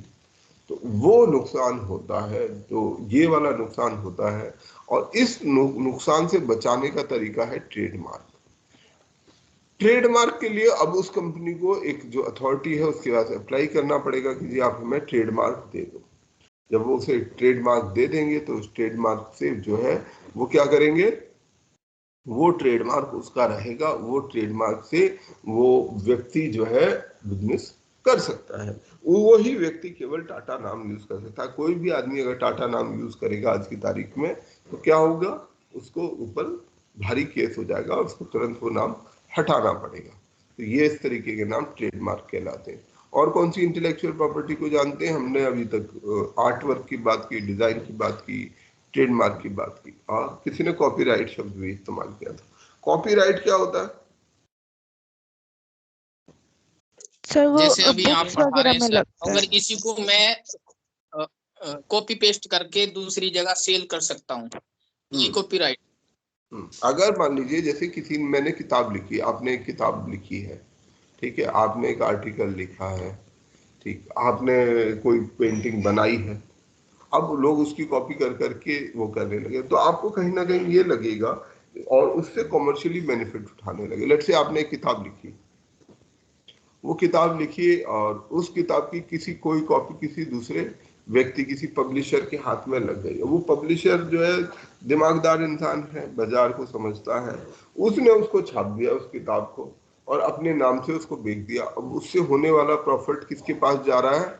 इसके पास। जो इनकम है ये आदमी उस किताब को बेच के अच्छी इनकम कमा रहा है, और जो इस आदमी का ओरिजिनल क्रिएटर था इस किताब का, उसको कुछ नहीं मिल रहा।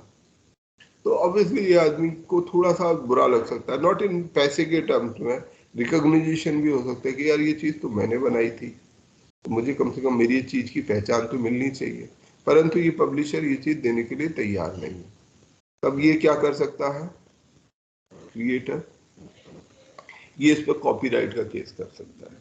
ये कह सकता है कि ये जो क्रिएशन है ये मेरे द्वारा बनाई गई थी और इस व्यक्ति ने चोरी करके छापी है और इससे जो भी फायदा हो रहा है वो इससे कमा रहा है। तो ये कॉपीराइट। कॉपीराइट के लिए ऐसे रजिस्ट्रेशन की जरूरत नहीं है। अगर आप रजिस्टर्ड नहीं है तब भी आप उस पर जा सकते हैं, उसका इस्तेमाल कर सकते हैं। ट्रेडमार्क रजिस्टर्ड मार्क के लिए आपको इसको वो कराने की जरूरत है। इसी तरह से एक पेटेंट होता है। पेटेंट एक प्रकार का आविष्कार होता है। आपने कोई चीज नई खोजी है, आपने जैसे कोई बढ़िया एक आइडिया सोचा है कि इस काम को इस तरीके से किया जा सकता है, एक फॉर्मूला बनाया है। अब वो फॉर्मूला आपने लोगों के साथ शेयर किया, उस फॉर्मूला से कोई और फायदा कमा रहा है, तो आप उस पर केस कर सकते हैं अगर आपने उसको पेटेंट करा रखा है। तो कोई भी रिसर्च हो उसको पेटेंट किए जाना आवश्यक है, वो उसमें पेटेंट की आवश्यकता पड़ती है।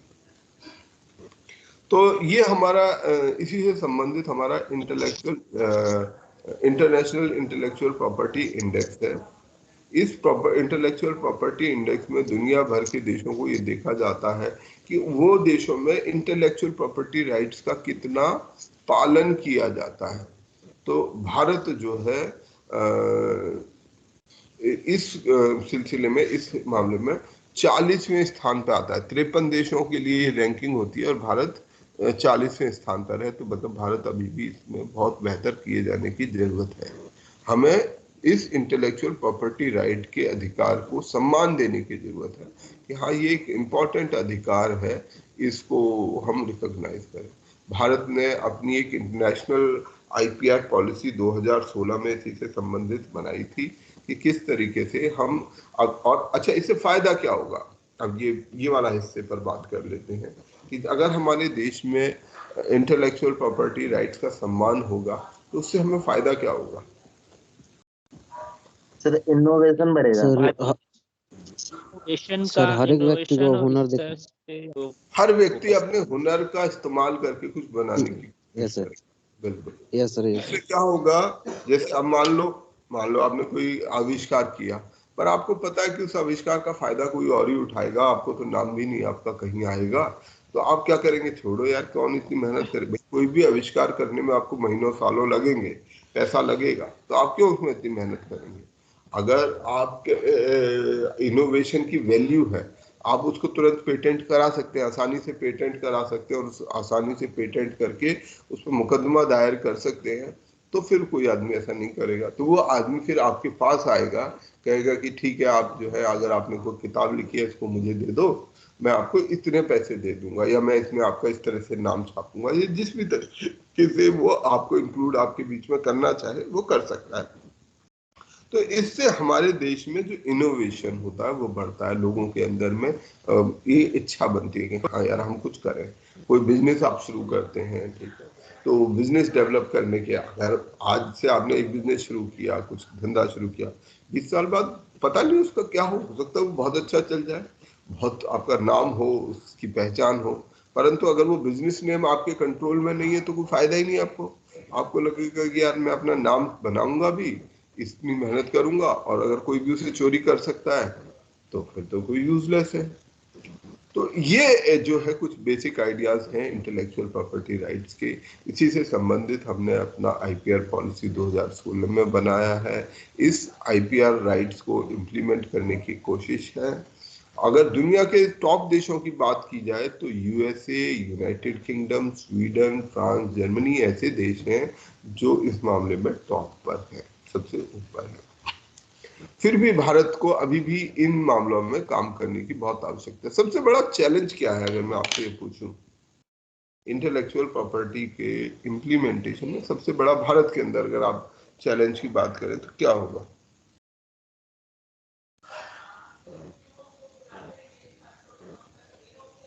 भारत में अगर मैं अपनी समझ से जैसा बोलना चाहूँ, मैं बताना चाहूँ कि भारत में अगर हम लॉ बना भी लेते हैं तब भी वो लॉ किसी काम का नहीं है, यूजलेस है।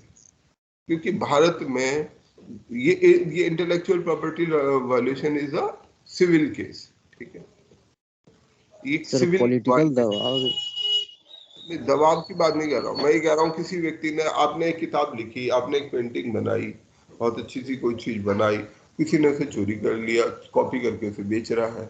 अब आप उससे नाराज हैं, आप उसके ऊपर मुकदमा करते हैं। मुकदमा करेंगे तो कोर्ट जाएंगे, कौन से कोर्ट में जाएंगे आप? सिविल में civil civil court. Court. Criminal case बनता नहीं है, ये सिविल केस है। अब सिविल केस में आज अगर हम आप केस दायर करेंगे तो कितने दिन बाद आपका फैसला आएगा? 10 साल पता बाद नहीं सर, 10 साल भी साल लग 10 जाएंगे। साल बाद 10 तो बहुत कम है यार। सिविल केस की जो एवरेज एज है भारत के अंदर में 25 से 30 साल है।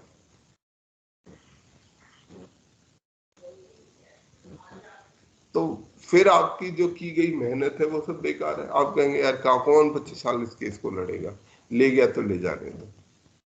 तो भारत में मैं अल्टीमेटली इस बात को बहुत स्ट्रांगली मानता हूं कि जब तक हम ये चीज ठीक नहीं करते हैं, हम कितने भी कानून बना ले, जैसे अभी हम कह रहे हैं आईपीआर कानून, पर फिर भी हम 40वें नंबर पर क्यों हैं, जबकि कानून है हमारे पास। फ्लेक्सिबिलिटी नहीं, उसकी एनफोर्समेंट कहाँ है? जब तक वो एनफोर्स नहीं हो रहा तब तक उस एक्ट को बनाने का कोई फायदा नहीं है।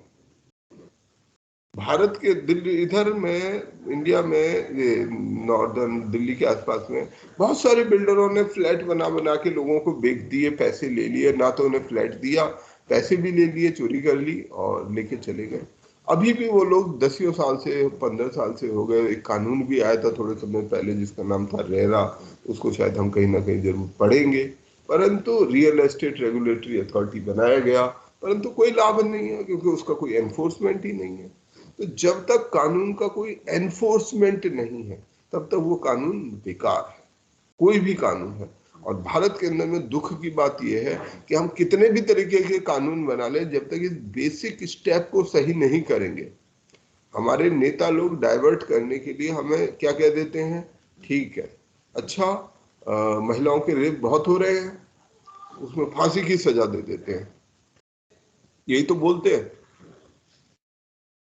क्या बोला जाता है कि भाई ठीक है, अच्छा बहुत रेप का भी कोई भी केस होगा तो जितने रेपिस्ट हैं सबको फांसी की सजा दे दो। अच्छा उसके बाद अगर मान लो वहां भी नहीं रुकता तो और कुछ कर दो। परंतु सवाल यही उठता है कि भाई आपके एक्ट बना देने से, पार्लियामेंट के एक्ट बना देने से हो क्या रहा है? Is it really effective? क्या आदमी को एक्चुअली में फांसी या जो भी सजा है वो मिली? वो मिलती ही नहीं है, क्योंकि क्रिमिनल केस में भी 15 से 20 साल तो उसमें भी लग जाते हैं। इतना किसके अंदर सामर्थ्य है, साहस है, पेशेंस है कि वो पूरी जिंदगी भर, भाई 25 से 30 साल, आज आपकी उम्र 25 साल है, इस केस को लड़ेंगे तो 60 साल के हो जाएंगे, रिटायर हो जाएंगे, तो केस खत्म नहीं होगा। तो कहाँ कौन आदमी इतना पैसा, इतना एफर्ट लगा पाएगा कि पूरी जिंदगी किसी एक रॉन्ग के लिए, आपके साथ आज कुछ गलत हुआ, पूरी जिंदगी इसके लिए आप कौन लड़ सकता है? तो जब तक हम इस चीज को ठीक नहीं करते हैं, अगर यही सिविल केस 6 महीने में सॉर्ट आउट हो जाए, 6 महीने में मैं उसके खिलाफ डिक्री ले आऊंगा, तो वो बिल्कुल डर जाएगा। यही क्रिमिनल केस, जो अपराधी है उसको 3 महीने के अंदर में आप जेल भेज दो, फांसी दे दो, जेल भेज दो, जो कुछ करना है उसका कर दो 3 महीने में।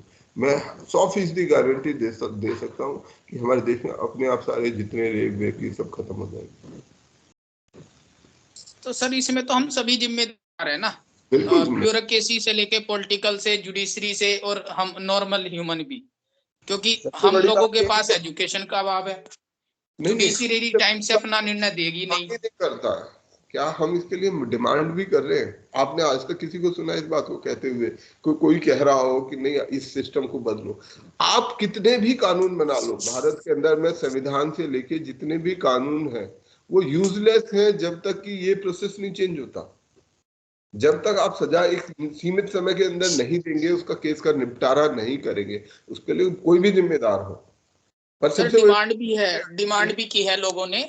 जैसे कि एक मेला ढोने की प्रथा थी, तो उसपे जो शायद तमिलनाडु से थे, वो एनजीओ चलाते हैं और प्रोफेसर भी हैं, उन्होंने डिमांड उसको इम्प्लीमेंट करने में जुडिशरी ने इतना टाइम लगा दिया, जबकि पता है कि उसमें बहुत लोगों की। मैं ये डिमांड नहीं कर रहा हूँ, मैं तो ये कह रहा हूँ, इस डिमांड की बात ही नहीं कर रहा हूँ, मैं केवल एक सिंपल डिमांड की बात कर रहा हूँ कि हमारे जो सिविल मैटर्स हैं उनको 3 महीने में, क्रिमिनल मैटर्स को कोई भी हो, कोई सा भी हो, किसी का भी हो, चाहे रिजर्वेशन के, not reservation, SC not SC, इसकी बात नहीं कर रहा हूँ, जितने तरीके के जो सिविल केसेस हैं और क्रिमिनल केसेस हैं उनको एक सीमित समय में हम 3 से 6 महीने में क्यों नहीं निपटा सकते?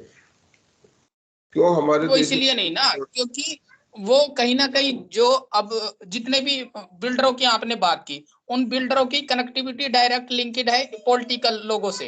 हो सकता है कि कुछ कंपनी पॉलिटिकल लोगों की भी चल रही है, या ब्यूरोक्रेसी वालों के किसी और नाम से भी रजिस्टर्ड हो, तो वो निर्णय ही उन्होंने देना। जुडिशियरी जजों की भी ऐसी कंपनी हो सकती है, तो वो हम ये इतना सिंपल नहीं है क्या? ये इतना सिंपल नहीं है, मतलब ये ऐसा नहीं है, इसमें बहुत सारे प्रोसीजरल बदलाव किए जाने की जरूरत है। पर सबसे पहले पब्लिक का इस मामले में अवेयर होना सबसे जरूरी है।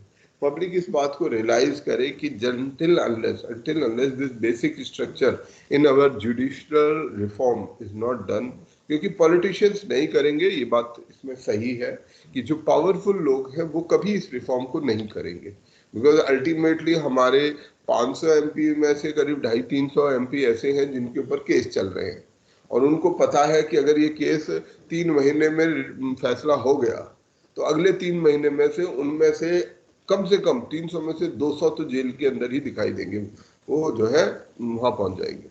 अगर वो सही तरीके से इन्वेस्टिगेशन हो जाए और सही तरीके से 3 महीने में केस आ जाए तो वो पार्लियामेंट से सीधा जेल में ही जाएंगे। तो obviously parliamentarians are not going to do this, क्योंकि कोई भी जेल नहीं जाना चाहेगा। तो ये कुछ फंडामेंटल चैलेंज है, बट सोसाइटी को इस बात को रियलाइज करना चाहिए, पीपल एट लार्ज को इसको रियलाइज करना चाहिए। This reform can not be brought by politician और सरकार, जिसको तुम बार बार बोलते रहते हो, जिसमें मेरा कोई इंटरेस्ट निजी रूप से नहीं रहता है। चलो आगे बढ़ते हैं, छोड़ते हैं हम अपने विषय पर आ जाते हैं। हमारी विषय पर हमारा जो इंटेलेक्चुअल प्रॉपर्टी राइट है, तो इंटेलेक्चुअल प्रॉपर्टी पर जैसे हमने बात किया कि क्रिएशन ऑफ माइंड है, इन्वेंशन लिटरेचर में हो सकता है, आर्टिस्टिक हो सकता है, अंतरराष्ट्रीय उसमें universal declaration of human right. What is UDHR? What is UDHR?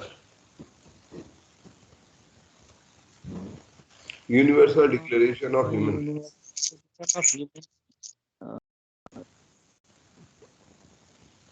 किसी को नहीं पता?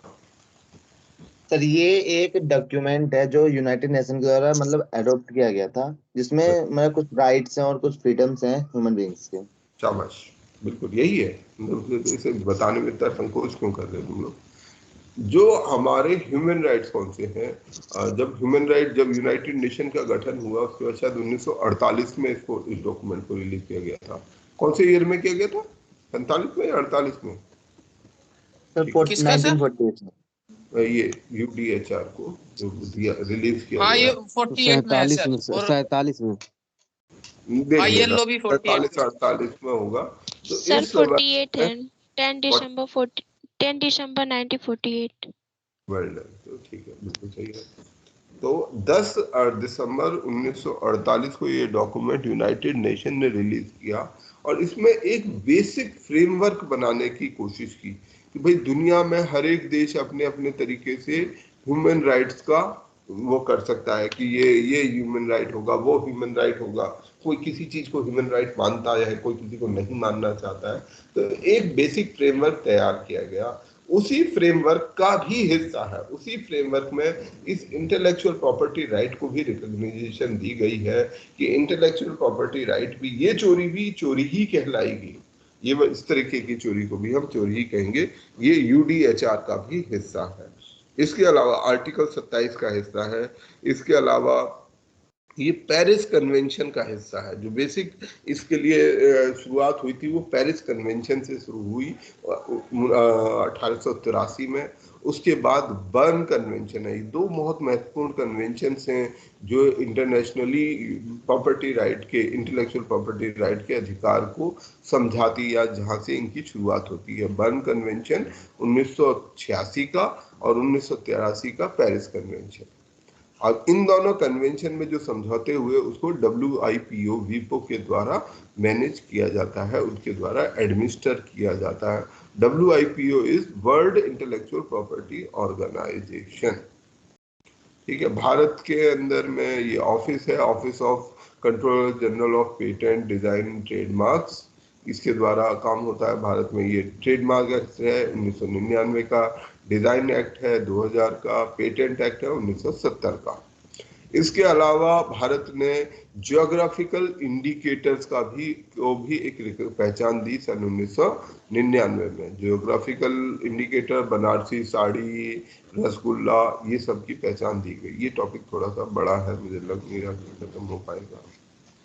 ठीक है, कोई नहीं, हम इसे कल करेंगे। ठीक है, क्योंकि ये महत्वपूर्ण टॉपिक है, इसको रश नहीं करेंगे, थोड़ा सा रिवाइज हो जाएगा। तो कल इस पर दोबारा से जो बचे हुए हिस्से हैं उन पर बात कर लेंगे कि इंटेलेक्चुअल प्रॉपर्टी क्या होता है, इंटेलेक्चुअल प्रॉपर्टी राइट क्या होते हैं। आप लोग इसको पढ़ लीजिएगा, वैसे ये हमारा पढ़ा हुआ टॉपिक है। ठीक है, आज की क्लास को समाप्त करते हैं। धन्यवाद। Thank you sir. Thank you sir. Thank you sir. My pleasure. Thank you. Thank you sir. Thank you.